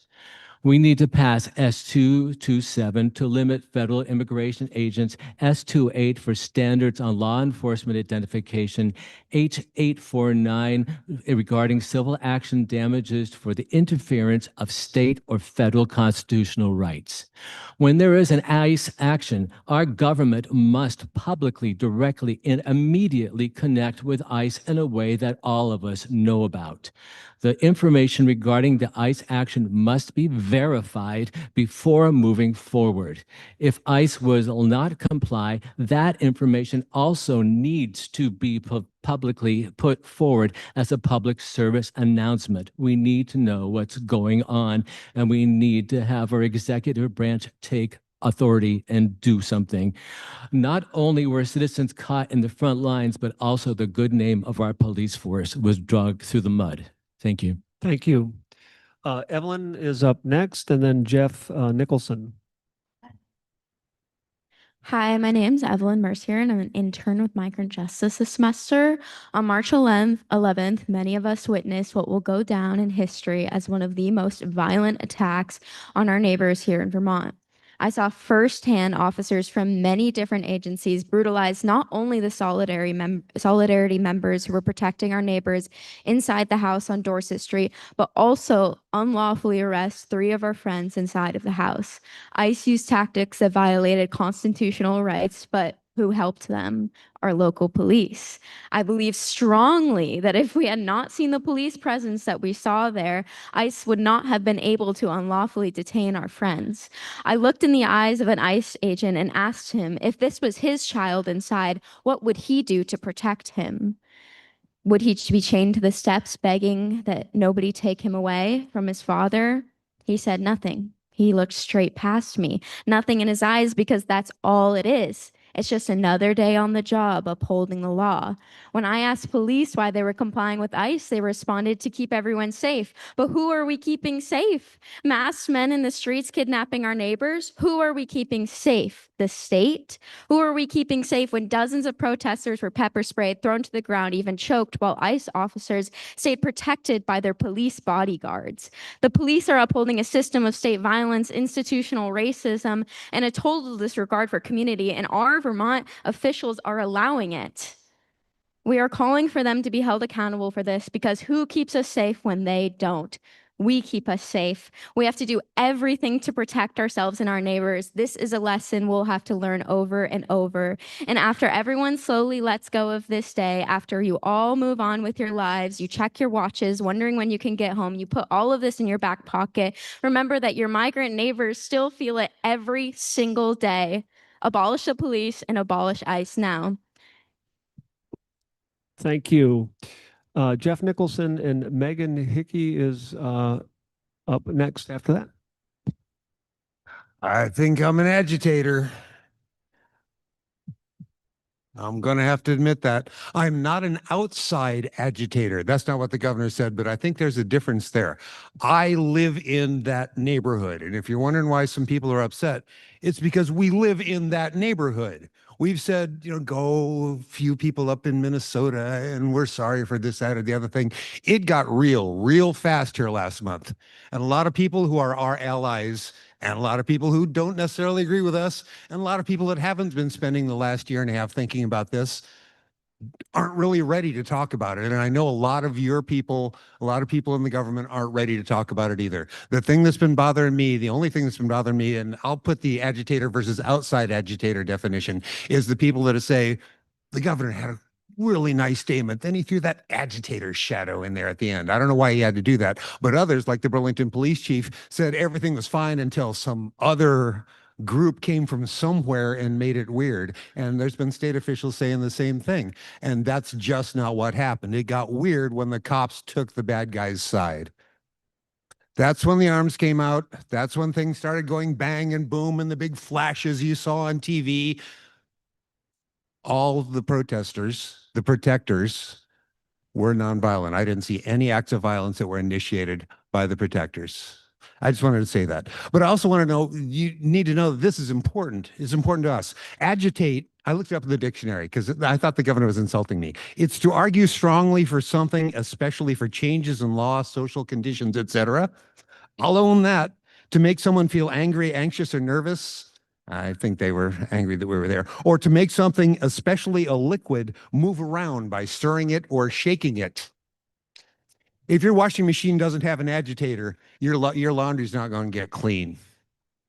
I'll own that position. I was an agitator, but I was not an outside agitator. It's in my neighborhood. They came to fight me. That's why I'm angry. Thank you. Excuse me. So Megan is next, then Tenzin Schofel. I'm Megan Hickey from South Burlington, and I'm speaking independently and not representing any entities of the state. I showed up late afternoon on March 11th because I lived down the street. I walked there, and because my neighbors were being threatened by masked armed men who kidnap and disappear people. It was a moral imperative that I do something. I arrived to a calm scene of dozens of my community supporting and caring for one another. We chanted and sang, and some even played music and danced. What happened next were some of the most terrifying moments of my life, and I still keep reliving it. Our whistles, cardboard signs, and trash bag ponchos were no match for the weapons, bulletproof vests, and riot gear we were met with. I shook in fear as I heard loud bangs and saw anguish, tears, and anger in the faces around me as we shouted for ICE to leave our neighbors alone. In the aftermath, I witnessed agents in green and black shoving, yanking, and throwing people. I saw people pinned to the ground as onlookers pleaded with officers to please be careful. We have been told that police were there to protect us, and without them, things would have been much worse. But we were also told police had no authority to intervene if ICE used excessive force. What violence did they stop? I saw flashbangs deployed, chemicals sprayed into people's faces, and SUVs driven recklessly. I saw people lying on the ground who I didn't know were okay or even alive. Traffic rushing by as community members performed first aid in the street. I believe the overwhelming number of local and state police may have emboldened ICE and escalated the situation, putting us all at greater risk. Some may call us agitators and rioters. Some may disagree with our methods. But what I saw that day was my community coming together, doing everything we could, putting our bodies on the line in an attempt to protect our neighbors and stop an atrocity from happening. You can't protect both the community and ICE. Pick a side. Thank you. So we have Tenzin is next, and Mark Gable. I think that Mark was signed up for Zoom, but I see that he's here in person, so he'll be on deck.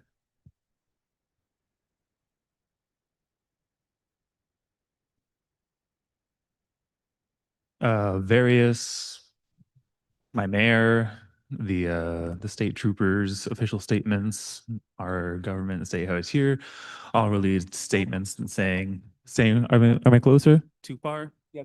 He, check one. That's better. Do I get a restart time too? It's still ticking. There we go.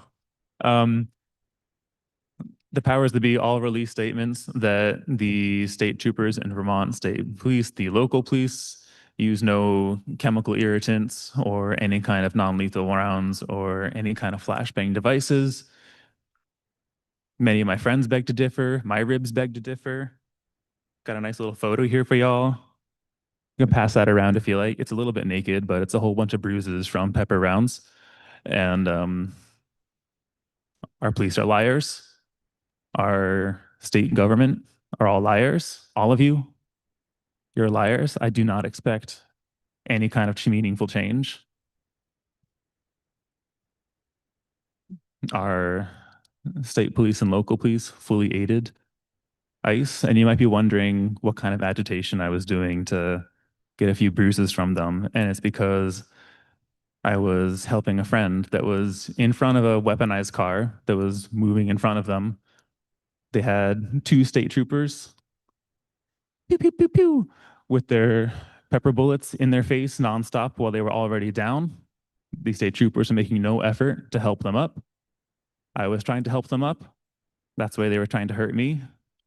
My conclusion is that the police, our state troopers, ICE, my state government, and all my representatives are here to hurt me and my friends and my family, and they're willing to lie to cover it all up.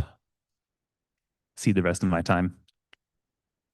Thank you for your time. Mark Gable's next, and then Rachel Elliott is on deck. My name is Mark Gable. I live in South Burlington, and I'm humbled by all the comments I've heard so far. I want to tell everybody in the room before I start, what I have to say in no way diminishes any of your experiences. And I'm so sorry you had to go through it, and then you'll have to deal with that trauma for the rest of your lives. I drive a school bus for South Burlington schools. I also have extensive training in mediation and conflict resolution. I witnessed the aftermath of both car accidents that were in part caused by the poor planning and actions of ICE officers that put students at South Burlington High School and Frederick Middle School in harm's way. It wasn't until I was picking up the high school and middle school kids at the end of the day that I got a full understanding of what was taking place in my community. My priority quickly became to get the students home safely and then to get to the protest as quickly as possible to learn, observe, document, and help in whatever way I could. What I saw between 4:30 and 6:30 started as peaceful protest and passive civil disobedience.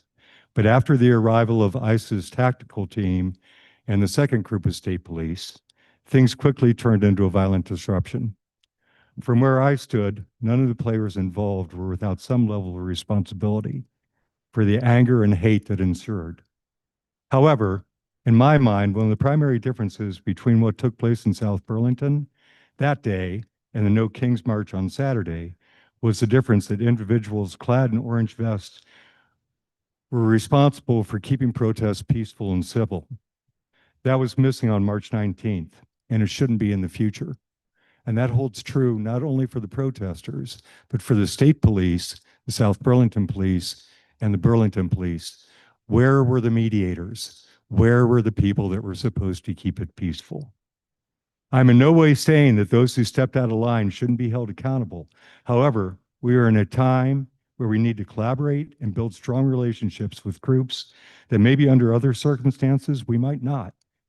We need to learn how to do better on all sides next time, not just demonize one another. The real enemy here shouldn't be fellow Vermonters trying to protect their neighbors, but an administration that has no respect for the rule of law and a president that revels in seeing us turn on one another. Thank you. All right. Thank you, Mark. So I don't see Rachel Elliott, but the next three witnesses, Emilio Morales, we're going to have a little bit longer time because we're going to have, not Elliott, I had said, unless, but I believe the next three witnesses, I believe, are going to have a translator. So we're going to add some time because of the translation that we're going to need. So Emilio Morales and whoever the translator is. Yeah, and then Christian Jerez is on deck, and then Enrica Belcazar will be third.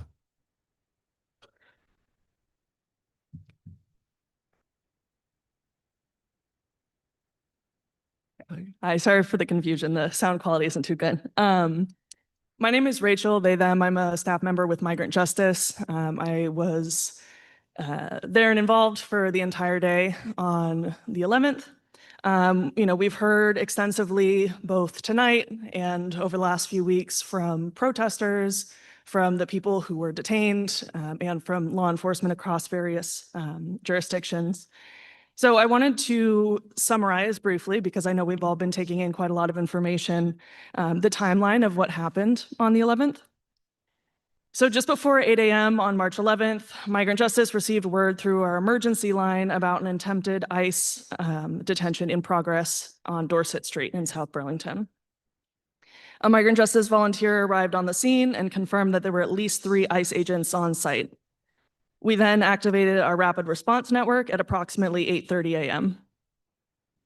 At 8:45, ICE, and not protesters, called South Burlington Police requesting backup.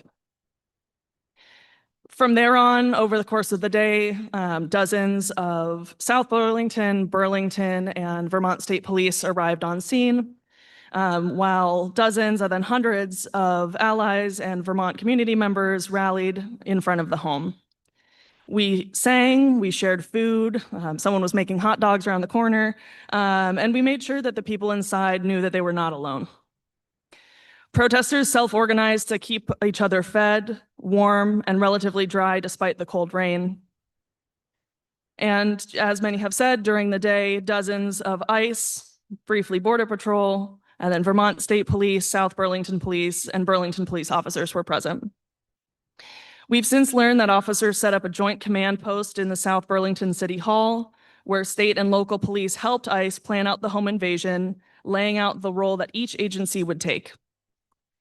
Around 4, witnesses saw about a dozen Vermont State Police officers in riot gear gathering in the U-Mall parking lot near the Hannaford, and ICE officers were there and speaking with those agents. And despite all that, it wasn't until about 4:50 p.m. that ICE was able to get a warrant, despite all of the preparation, all of the activity on scene. Then at about 5:30, heavily armed Vermont state troopers helped ICE smash down the door to the home, allowing federal agents to rush inside. Shoulder to shoulder, ICE, the Stadies, South Burlington, and Burlington Police maintained a channel through which ICE officers could leave after illegally detaining 3 of our community members. As officers dragged Joanna, Camila, and Christian out of the home, protesters chanted and called for their release, and ultimately engaged in civil disobedience in an attempt to stop officers from removing them from the scene. Officers used tear gas, pepper spray, pepper balls, flashbangs, and physical force against protesters, including myself, in an attempt to keep protesters and community members from keeping their neighbors safe. They even struck at least one person with a car. As multiple people have shared, we've been going through thousands of photos and videos over the last few weeks. We would be more than happy to provide more evidence for everything that was shared tonight. And I'll pass it along to my other colleagues. Appreciate it. Thank you. So we will hear from Emilio Morales and the translator as well, Will Lambeck.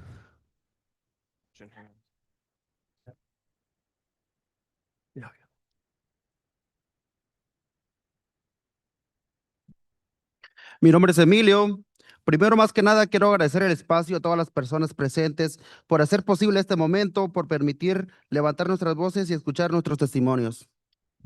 Hello, my name is Emilio. I want to start by thanking the committees for creating this space so that we can come out to share our voice and speak our mind.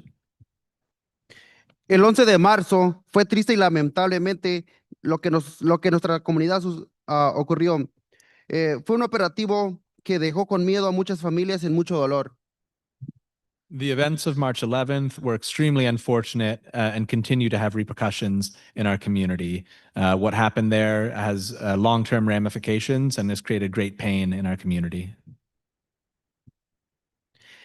Ese día fuimos testigos de situaciones preocupantes, incluyendo el exceso de fuerza y acciones que consideramos una violación a nuestros derechos. No estamos hablando de suposiciones, estamos hablando de lo que miramos y vivimos como comunidad. On that day, on March 11th, we were firsthand witnesses to violations of our rights and excessive use of force. These aren't suppositions, these are facts that we witnessed ourselves. Recientemente, nuestra comunidad tuvimos una reunión donde pudimos escuchar muchos testimonios que nuestra comunidad tiene miedo de salir a las calles. Just 2 nights ago, we held a community assembly where we brought together many members of our community and heard testimony after testimony of the fear instilled in community members by the events of March 11th, and the fact that people don't feel safe on the streets of Vermont. Como comunidad, esto nos duele profundamente. El 11 de marzo, la comunidad nos unimos para apoyarnos unos a otros y cuidarnos y levantar la voz. This creates great pain in our community when what we saw was on March 11th also a display of courage and solidarity from community members coming out to protect our community. Lo más preocupante es que miramos cómo autoridades locales colaboraron con agentes de ICE y vimos cómo abrieron la puerta para que nuestros compañeros fueran arrestados. Eso no solo genera desconfianza, rompe el sentido de seguridad que todos deberíamos de tener. The most difficult thing to watch on March 11th was the collaboration of local police as they aided ICE in breaking down the door of these families. This has broken our trust and has broken the sense of security that we felt in this state. No queremos ver más familias separadas, no queremos vivir con miedo, queremos una comunidad segura y también justa, una comunidad libre de violencia, donde los derechos humanos sean respetados para todos sin importar su estatus migratorio. We don't want to see any more families separated. We don't want to see any more community members detained. We want to be able to live freely and in peace with the knowledge that our rights will be respected and that we'll be treated with the human dignity that we deserve. Hoy estoy aquí para decir que nuestra comunidad merece dignidad y respeto y protección. Gracias.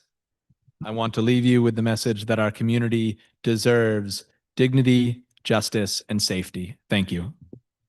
Thank you. Christian Jerez is next.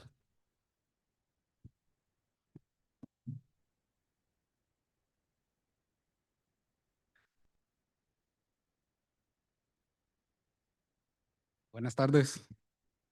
Buenas tardes. Mi nombre es Cristian Jerez. Yo soy una de las personas afectadas ese día. Fui arrestado. Good afternoon. My name is Christian Jerez. I'm one of the people directly impacted by the events of the day I was arrested. Bueno, voy a contar cómo fue que me tocó vivir la experiencia de ese día estando dentro de la casa. So I want to tell you a little bit about my experience that day as I was inside my home. Fue un momento de mucho miedo, de mucho trauma, mucho terror, porque no sabíamos a quién llamar. This is a moment of great fear, trauma, terror, because we didn't know where to turn. No había una autoridad policial a quien poder pedirle ayuda ni nada de eso. Si no es por la ayuda de los vecinos de la comunidad de Vermont que se acercaron a ayudar, lo que hubiera pasado hubiera sido cosas peores. There was no authority that we could call on for help, no police who would help us in that instance. We could only count on the support of our neighbors. And I know that without that support, things would have gone much worse for us. Lo que se estaba viviendo adentro es muy terrible porque había una niña ahí de la edad como de 3 años. The feeling of being in the house that day was terrible. There was a 3-year-old girl there with us. Aparte también habían 2 mujeres ahí, también estaba mi sobrino de que solo tiene 18 años y estas personas se sentían con mucho miedo, mucho temor. There were 2 women there as well, along with my nephew, who is just 18 years old. All of us were inside that house experiencing fear and terror. Miramos como los policías se acercaron golpeando a muchas señoras que podrían ser nuestras abuelas. We saw how the police advanced on the house, striking old women, women who could have been our grandmothers. También a muchos estudiantes, muchos jóvenes que estaban ahí protestando libremente. We also saw them striking young people, students, people there who were protesting peacefully. Fue un momento de mucha violencia. Aparte, después de eso, cuando iba dentro de la patrulla, los oficiales burlándose de lo que estaba pasando, rociándole gas a las personas en la cara.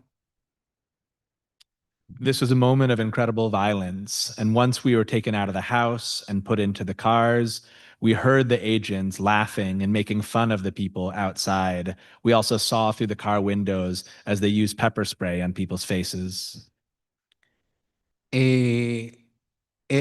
La comunidad de justicia migrante se acercaron para ayudarnos en ese momento y fue lo único que nos pudo hacer sentir seguros. The migrant justice community showed up for us in that moment, and their presence was the only safety that we felt that day. Son momentos ahí en los que vivirlo en carne propia es difícil porque somos humanos también. It's a difficult experience to have lived through and to recount because we are human beings. Y Lai solo viene y se está enfocando en nuestro color, en nuestra forma de hablar, nuestro idioma, para poder acusarnos de cualquier cosa. And ICE is only focused on the color of our skin, on the language that we speak, in order to accuse us of whatever they want. Me gustaría de que un día los oficiales de que violaron todos los derechos humanos de las personas que estábamos ahí ese día también pudieran dar la cara y poder decir qué pasó ese día. And I hope one day that the officials who violated our rights that day and the rights of everybody who were there someday have to come here and speak to you directly and show their face for what they've done. Es todo. Muchas gracias. Muchas gracias a toda la gente de Vermont. That's all. Thank you.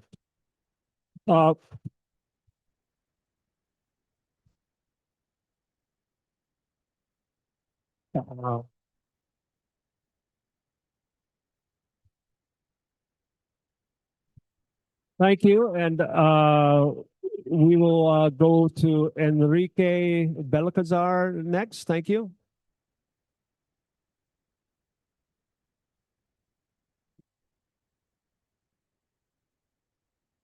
Gracias a cada uno de ustedes.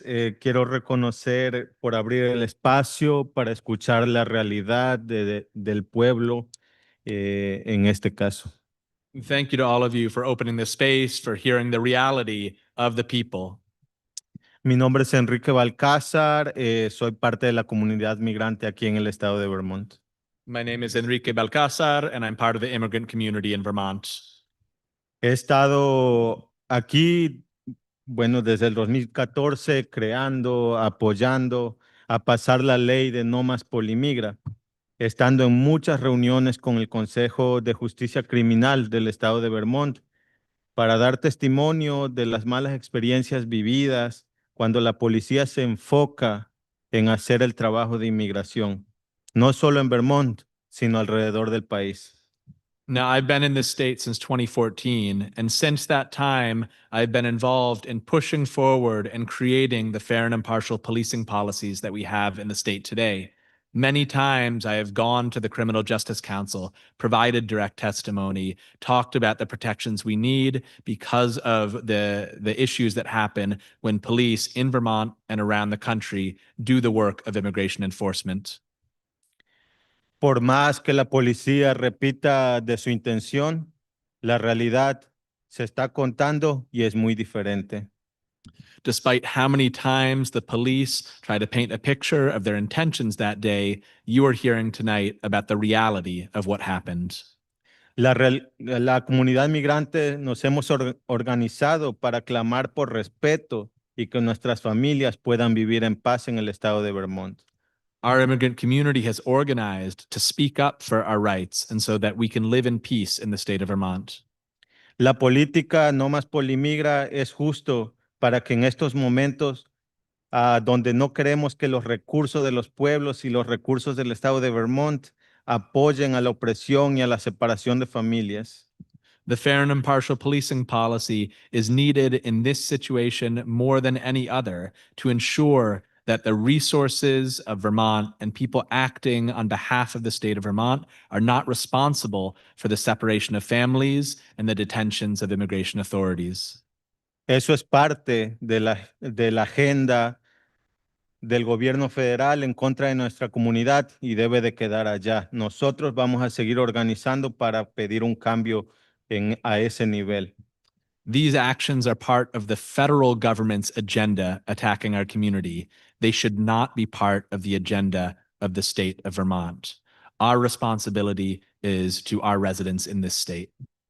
Somos parte de Vermont. And we are part of this state. Ese 11 de marzo yo desperté viendo la comunidad, defendiendo una familia que se quedaba en su casa, defendiendo sus derechos constitucionales a la libertad, a quedarse en silencio. Y sin ser un abogado me di cuenta que lo que estaba pasando era una violación a la política de no más polimigra. On March 11th, I awoke to a situation of neighbors defending neighbors, of people defending their constitutional rights to be free from unlawful search and seizure, their constitutional rights to remain silent. And though I'm not an attorney, I know that what happened was a violation of the policy of fair and impartial policing. Queremos asegurarnos de que esto no vuelva a pasar en ninguna situación en Vermont y que se respete la política que tenemos de no más polimigra. We want to ensure that this situation never repeats itself in Vermont and that the fair and impartial policing policy be respected. Paz y justicia para todos. Peace and justice for all. Thank you. And next is Will Lambeck. Go ahead. Thank you very much, Chair. Thanks, members of the committee. As you have heard throughout this evening, on March 11th, police collaborated with ICE in clear violation of Vermont's fair and impartial policing policy. That policy explicitly prohibits police from, quote, accepting requests by federal immigration authorities to support or assist in civil immigration enforcement, and from, quote, facilitating the detention of individuals by federal immigration authorities for suspected civil immigration violations. As part of their justification for their actions, police have claimed that ICE's actions on 3/11 were part of a criminal investigation, not civil enforcement. This claim is belied by the facts. ICE detained Joanna, Camila, and Christian without any criminal charges or suspicion of criminal offense. Even if one were to accept the claim, however, the policy still prohibits police collaboration. The policy states that, quote, federal criminal and immigration law is generally not a priority, specifically naming the unlawful reentry charge that was used to justify the raid and discouraging police from, quote, expending resources investigating or enforcing such offenses. Now, to avoid accountability for these clear violations, police officials are misrepresenting the policy. They claim that the policy wasn't written for, quote, any situation that even remotely comes close to this. As a point of fact, the policy was written with these situations in mind. Migrant Justice knows this because in 2016, we drafted the provisions in question precisely to prevent such collaboration. Now, since the horrifying police ICE raid of March 11th, local and state officials have presented an Alice in Wonderland version of events. Rather than arriving at ICE's behest and coordinating actions with federal agents, police claim that they were there to safeguard protectors' rights to freedom of speech. Rather than assaulting and brutalizing community protectors, police say they prevented greater violence. They have shifted the goalposts so far that they declare their operations a success simply by pointing to the lowest of bars, that nobody was killed during the events of March 11th. Now, Vermonters are not fooled by officials' misdirections, victim blaming, and outright fabrications. We can see clearly that local agencies worked hand in glove with ICE to detain immigrant Vermonters and brutalize their community defenders.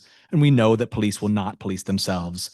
This is why Migrant Justice calls on your committees to use every tool available, including the Senate's subpoena power, and by empowering the Vermont Human Rights Commission to conduct a public investigation to hold agencies accountable and ensure that this never happens again. Thank you. All right, thank you, Will.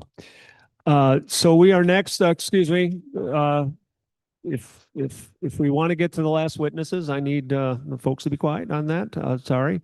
So we're going to be going to some witnesses on Zoom, and we'll be starting with Natalie Fajardo. I hope I was close in pronouncing your name, but Natalie, you could proceed. Can you hear me okay? Yes, we can. Okay. Yeah, this is Natalia Fajardo. I was a Vermont resident for 12 years, from the Mad River Valley to Montpelier to Burlington. And as a co-founder of Migrant Justice, I remember 2012, a state trooper stopped a car in the Williston area for speeding.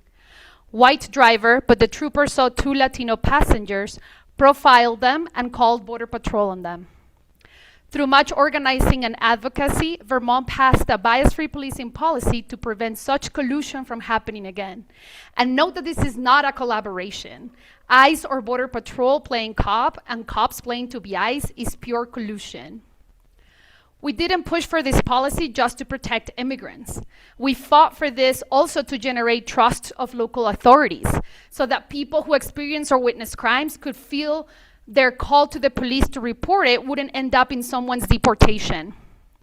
Fast forward to 2026, an ICE agent profiles a car driver, wants to detain him, neighbors mobilize by the hundreds, and ICE calls on state troopers and other local police for backup. Now, the troopers become a party to a crime. 14 years of trying to build trust between the community and cops shattered in one day. And by the community, I don't mean the immigrant community, I mean the public. Ask anyone who's testified today who got violently attacked or saw police beat up their neighbors. See if they'll ever want to call the cops again. Lastly, if you think this doesn't apply to you because you're white or were born here or you behave, you're not a troublemaker, be warned. What ICE is doing today is a testing ground for police or any armed agency to be deployed against anyone who this system deems undesirable or unnecessary. As more hospitals close, rent goes up, and robots replace our jobs, the abuse of March 11 will be daily news, unless you legislators act now. Thank you. Thank you very much, Natalie. Asher Demos is next, and after that, Reverend Mark Hughes. Go ahead, Asher. Hi, my name is Asher Demos. I've been a Vermont resident for 20 years, and I've been in the Chittenden County for 5 years. We have all agreed that ICE are lawless, deceptive, incompetent, violent agents that thrive and revel in terror and intimidation. They act with no regard to the safety of the public, prioritizing fear and harm. The warrant was ill-obtained, and this should teach local law enforcement and state judicial officials that these agents cannot be trusted to act lawfully. Yet law enforcement trusted their word as law on March 11th. I continue to hear things could have gone a lot worse that day, but I tell you, I do not believe things could have gone worse that day for the Patton sisters. I put myself in their shoes. A gang of armed, masked men have me in their car, tearing away to God knows where. Could it be one of their overflowing detention centers from which come reports of death, rape, sickness, and starvation? Or am I going to the very country that I was seeking safety from, to a fate that I worked diligently to escape lawfully? Either way, now I'm in the care of men who are violent and sadistic, who mean to take me across state lines, away from any legal reach that would prove I have a right to be here, all because of their incompetence and refusal to follow due process. I believe the only relief Joanna got that day was knowing that they did not take her child as well, thanks only to the defenders at the scene. The terrifying part is that it's not unrealistic that I, Asher Demos, may be in their shoes in due time.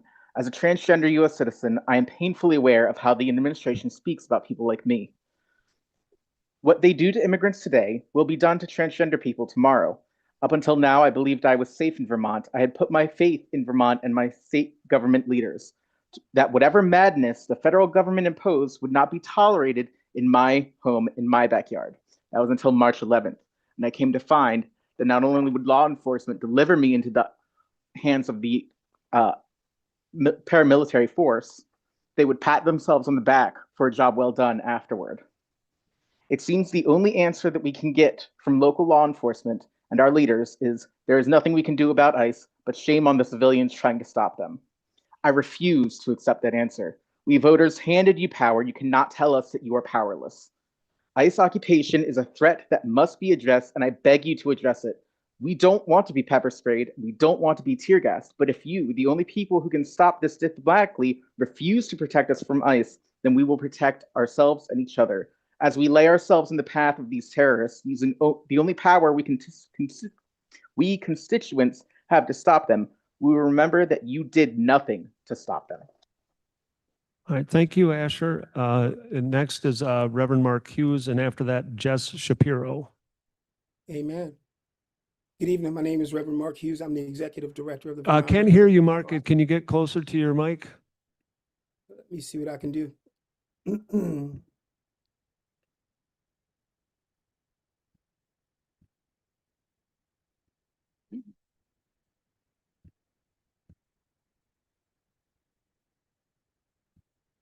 How's that, Martin? That's better. Thanks. Fantastic. Good evening.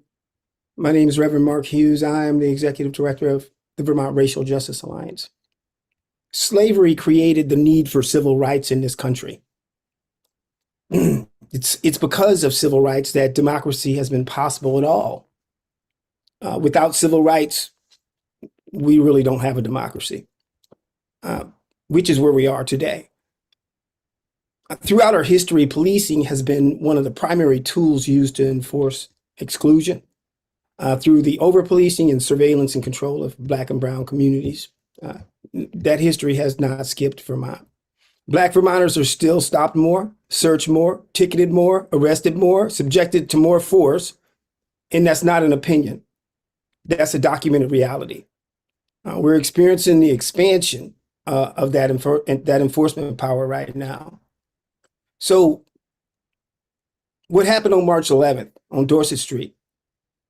It wasn't just an immigration action. It was a civil rights warning because the same agencies involved, that's the Vermont State Police, Burlington Police, South Burlington Police, they already operate in deep coordination with federal partners. They train together. They share intelligence. They conduct joint operations. And I would hope most of our legislators already know that. And if you don't, you should. Vermont State Police is the hub.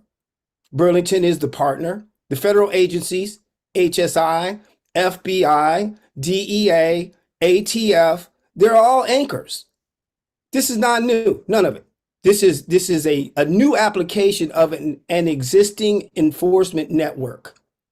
And when you expand that network inside a system that already produces racial disparities, you're not creating safety. You're scaling injustice. And we've been warning you through the Raise Up Justice movement. We've been calling all the way back since July of 2025 for the legislature to return to session and pass civil rights protections. We've been asking the governor and mayors to issue executive orders to establish transparency and clarity about expectations around police interaction with the Homeland Security Task Force and the transfer of military equipment. Those warnings were clear. They were public, and they were not met with the urgency that this moment demands. Now, the consequences are here. You have the power to mitigate this through legislation, oversight, and appropriations. Complete the passage of the Equal Protection Constitutional Amendment, Proposal 4, as we've asked you to. Pass S301 or the language of S301, Chair Hashim.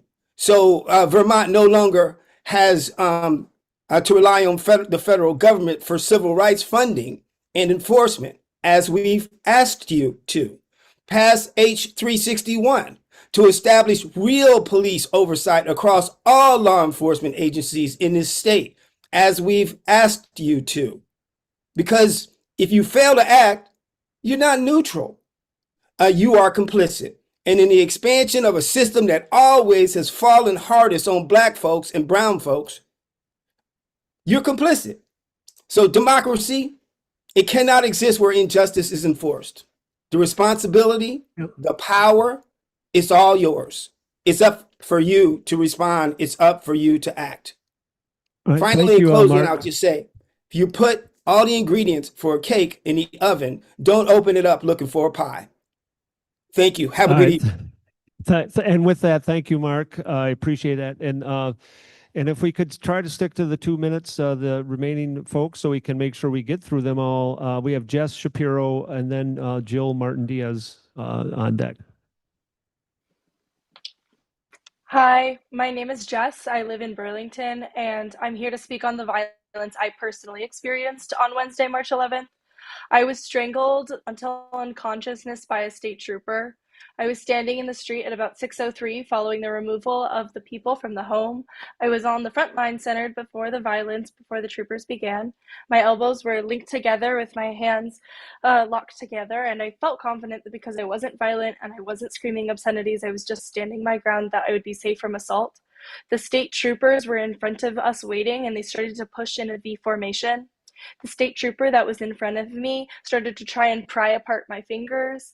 He told me he was sorry, but he was going to break my fingers. I responded, telling him my grip strength was better than his. He wasn't making much progress on trying to break my fingers, and immediately after I said this, seeming as if the statement was the reason for the dramatic escalation, he then pushed my left shoulder down and with his left hand wrapped his fingers around my throat, pulled me into him, and squeezed until I began to lose consciousness. My vision went black, and I flailed, trying to breathe until I became limp. I don't remember how long I was unconscious for, but I know that I was dragged limp out of the crowd, unable to breathe until I landed on the ground where nurses attended to me. The nurse, Meg, I spoke to the next day, reported that she had unzipped my jacket that had been pushed up against me, and my knitting, which had previously been zipped into the hip of my jacket, had made it up my chest to my neck. She said there were finger-sized lines on the side of my neck, and I was unable to breathe for the first couple seconds. When I was able to breathe again, my breathing was short as I was gasping for air. She reported it was clear someone's fingers were choking me, and they had not pushed me away, but instead had pulled me into them. The next day, I had bruises on the side of my neck and under my jaw. This assault happened within minutes of the first push from state troopers into the crowd, and it was reported to me by others that my assault served as a catalyst and seemed to serve as permission for all resulting violence from state troopers and ICE agents that stood behind them towards the crowd, as if seeing their colleagues participating in the assault give them similar permission to participate in a free-for-all. I'm calling for all body camera footage from this day to be released. I still have no idea who did this, and I want there to be accountability. Thank you. Thank you very much, Jess. So Jill Martin Diaz is next, and then Elliot Hungerford. Thank you very much, Chair and members of the committees. For the record, I'm Jill Martin Diaz. I am an immigration attorney and supervisor of Vermont Asylum Assistance Project. We're a statewide legal service provider, and I live in Burlington, Vermont. My pronouns are they, them, and I am very privileged to be able to use this platform on Trans Day of Visibility to uplift all of the messages that our community members and neighbors have shared with you tonight. I appreciate that we're over time, and I don't want to take up any more time echoing all of the calls to action that have been echoed tonight. Thank you so much to everyone for sharing so generously of yourselves. I just wanted to give voice to a few additional calls to action from my perspective as an immigration attorney. When you hear from Christian about his own experience, when we note that Joanna and Camila are free along with Christian at this time, we must also note that there are two facts. One, those individuals would not be free to share their experiences, but for access to the legal services infrastructure that these committees have authority to oversee and to help fund and sustain.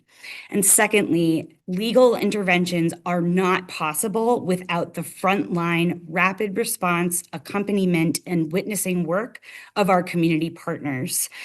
Legal work doesn't happen in the moment, it happens afterward in the courts. The District Court of Vermont has already made findings of fact in all three of the cases of Camila, Christian, and Joanna that the detentions that took place were illegal, and we encourage this committee to defer to federal court findings of fact in addition to its own investigation in drawing conclusions about what occurred. And we urge you to please not only support the new bills, the rights enshrined in S208 and 209 and 227 and 849, but to also ensure that there is legal counsel available to enforce all of these new rights when they are broken and we need remedies. There are no rights without remedies. Thank you very much. Thank you very much, Jill. So Elliot Hungerford is next, and then Keith Brunner. Can you hear me? Yes, we can. The police continue to say that their strategy on March 11th and their strategy moving forward is to stand between ICE agents and protesters in order to keep protesters safe. And they continue to reference the violence in Minnesota as justification for this strategy. What the police are, of course, referencing are the murders of Renee Good and Alex Preddy by ICE.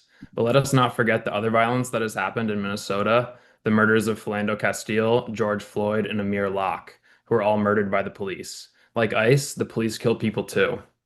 Contrary to what the police are saying, they were not there on March 11th to protect protesters. Very conveniently for ICE, the police's strategy of standing between perfectly allowed ICE to execute the racist illegal kidnapping of 3 of our immigrant neighbors. Every time the police mention this strategy, we have to remember that in practice, this is not only a clear enabling of ICE, but it's doing their dirty work for them. What protecting protesters actually looked like was dozens of state police officers standing with countless dollars of weapons and military gear facing down our community, faces to us and backs to ICE. As I stood arm in arm with my neighbors, multiple officers grabbed me by the neck and began to rip off my clothing, as well as the earring in my right ear. Behind them was a line of ICE agents, one of whom was taunting me by licking his lips. Shortly after, an ICE agent pulled me out of the crowd and pepper sprayed me point blank. The agent who was taunting me then ran over with Deputy Chief Briscoe and lied to him, saying he assaulted an officer, he kicked him in the balls. Briscoe then told the ICE agents, okay, let's arrest him, and the 3 of them began to do so together, in the process of which they removed the rest of the clothing on my upper body and nearly ripped my pants off entirely. Either due to the optics of the situation, friendly fire pepper spray, or an awareness that the ICE agent was lying, Briscoe then ordered them to let me go. I saw similar dynamics play out all around me, more often than not directed towards women, trans people, and people of color. It is an abusive and toxic relationship in which the people who claim to be protecting you are in practice brutalizing and gaslighting you. These are the dynamics of patriarchy and colonialism, and they're embedded into our police departments. They gaslight us in order to justify their violent actions and the siphoning of resources from our communities. Public safety is rooted in community, not the police. This was clear on March 11th. Thank you. Thank you. So we next have Keith Brunner and then Addison Tate.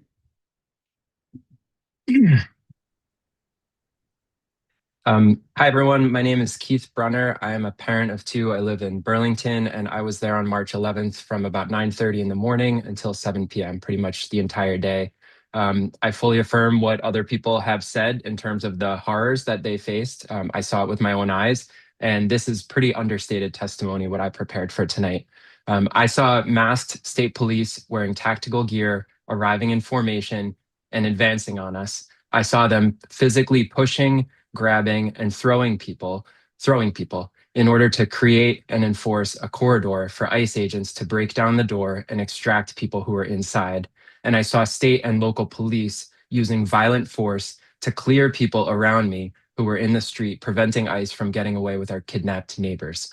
So what should we take away from this? It was a clear violation of the state's fair and impartial policing policy, which exists to prevent exactly this kind of situation from occurring. Vermont state employees used force against Vermont residents to facilitate federal immigration authorities in terrorizing our communities. And I think that gets to a deeper point. The purpose of ICE operations are to terrify people into accepting the policies of this administration. Today, they're going after immigrants, our trans family, those of us who are unhoused. Tomorrow, it'll be union leaders, elected officials, librarians, registered nurses, you name it. And on March 11th, our state and local law enforcement chose to stand with these thugs against the community they're sworn to protect and serve. It's outrageous that law enforcement came before these committees and chose to completely evade responsibility and blame people like myself and everyone else who just spoke for the events of March 11th. But we should not be surprised. We know that it takes civilian oversight to hold law enforcement accountable, and it takes social movements like us. This is your job to hold them accountable. I appreciate you holding this public hearing. I would urge committee members to use your authority and do everything possible to make sure this never happens again. We need you to have our back. Thank you. Thank you very much. So we have about 5 more witnesses. Addison Tate is up next, and then Tom Biendka Proctor is on deck. Hi, can you hear me all right? Yes, we can. Great. Good evening. My name is Addison, he, him. Thank you to the community for being here and to the legislators for hearing us, especially to at least one of you who I know was there with us on March 11th and spoke about it in ways that actually meet the moment. I'd like to connect the events of March 11th to 2 moments in U.S. history. The first is 1700s Virginia. The origins of modern policing in the U.S. is rooted in the slave patrol. Slave patrols established a system of terror to legally squash uprisings and capture and return people escaping slavery to people who thought they owned them. Tactics included the use of excessive force to control and produce desired behavior. March 11th, 2026, Vermont. ICE agents racially profile a driver and trap people inside a house. Community members gather to protect those in the house. Vermont law enforcement arrives in riot gear, thrusting people aside to form a tunnel for ICE to get to the door, smash it down, and detain 3 people not on their warrant. ICE and the police use excessive force to produce desired behavior. The second historical event is March 29th, 2 days ago, but in 1942. Public Proclamation number 4 ordered the forced evacuation and detention of 120,000 Japanese American residents on the West Coast into internment camps, where they stayed for at least 2 years. As of February 2026, there are over 68,000 people currently held in ICE detention centers, 68,000 people. This year, there have already been 13 deaths in these centers. 95% of them were deemed preventable. There are, of course, many more moments of state oppression and community resistance I could name: Indigenous colonization, civil rights, labor struggles, Black Lives Matters, queer and trans rights, and times where people in office have fought for justice and changed their minds in order to support it.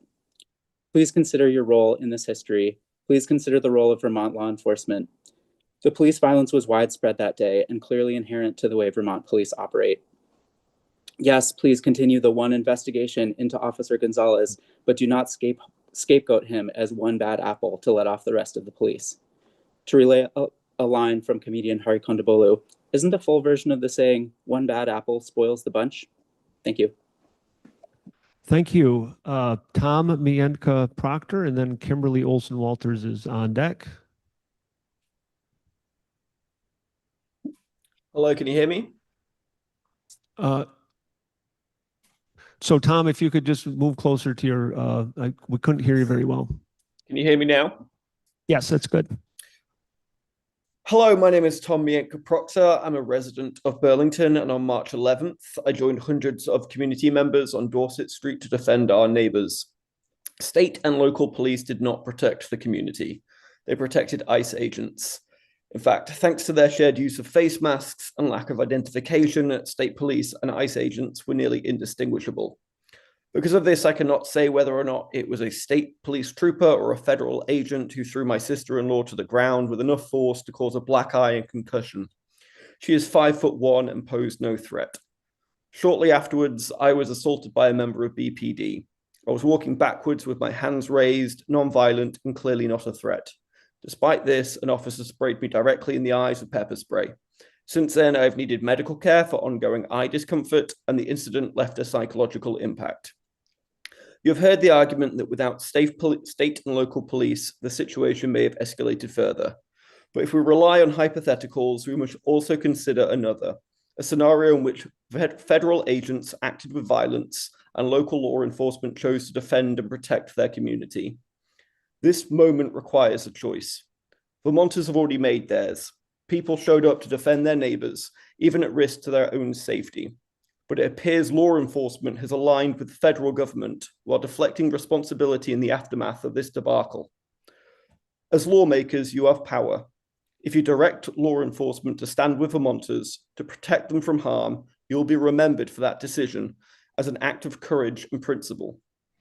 I also ask you to consider accountability. For Vermonters who engaged in state-sanctioned violence that day, including Vermont-based ICE agents such as Colton Riley and his colleagues, you should pass legislation barring them from future public sector employment. For state police officers who obscured their identities, there must be consequences. Such actions breach public trust and should be grounds for termination. And for any officers that committed violence against unarmed, peaceful protesters, they should be investigated and prosecuted to the fullest extent of the law. There must be a clear standard. Violence against peaceful Vermonters will not be tolerated. It will be punished. Thank you. Thank you. So I believe the last person we have on Zoom, and I'll double check to make sure the other two people are not here in person, but Milo Grant, please, is up. Thank you for creating this space for people to talk about what happened and what needs to be done. My name is Milo Grant. I have lived in Vermont for 40 plus years, served in the city of Burlington on a special committee to review policing policies. I served in Burlington on the police commission. I am currently in my second term as a city councilor. What we have here is a failure to follow up on oversight and accountability in policing across our state. We still do not adequately train our law enforcement personnel. We know, and it has been said ad nauseum, including by leadership in our agencies, South Burlington Police, Vermont State Police, and the governor, that ICE is reckless, incompetent. They did something unnecessary. We see them across the country doing they're unlawful. The rule of law means nothing. The Constitution means nothing. We knew all of this, yet our law enforcement agencies were not prepared. I am stunned that without doing a proper review of what happened, they are all saying that the fairness and impartial policing policy was not violated. That is stunning.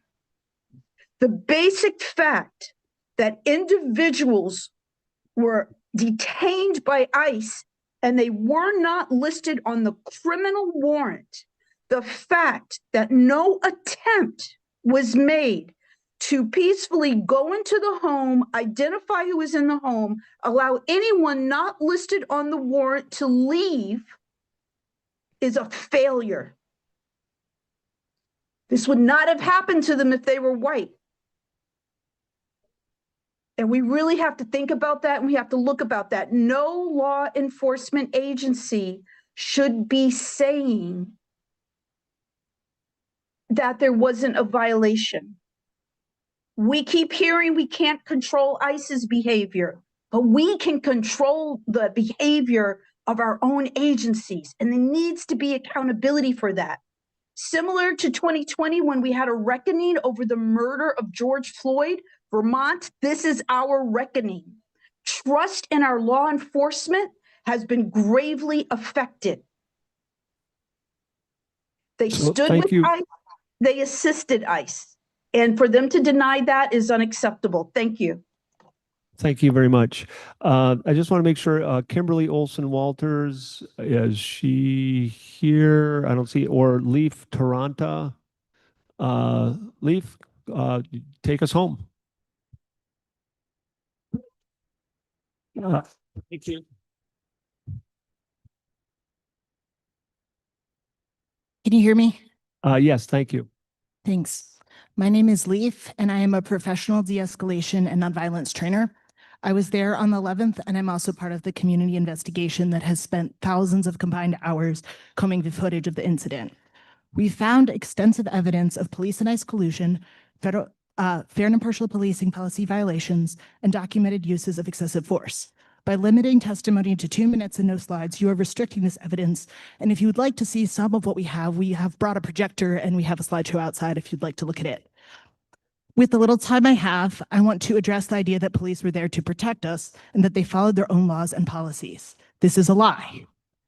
Vermont State Police, BPD, and SBPD collaborated with ICE in a civil immigration enforcement raid whose origin has been admitted by ICE as a clear-cut case of bias-based policing and mistaken identity.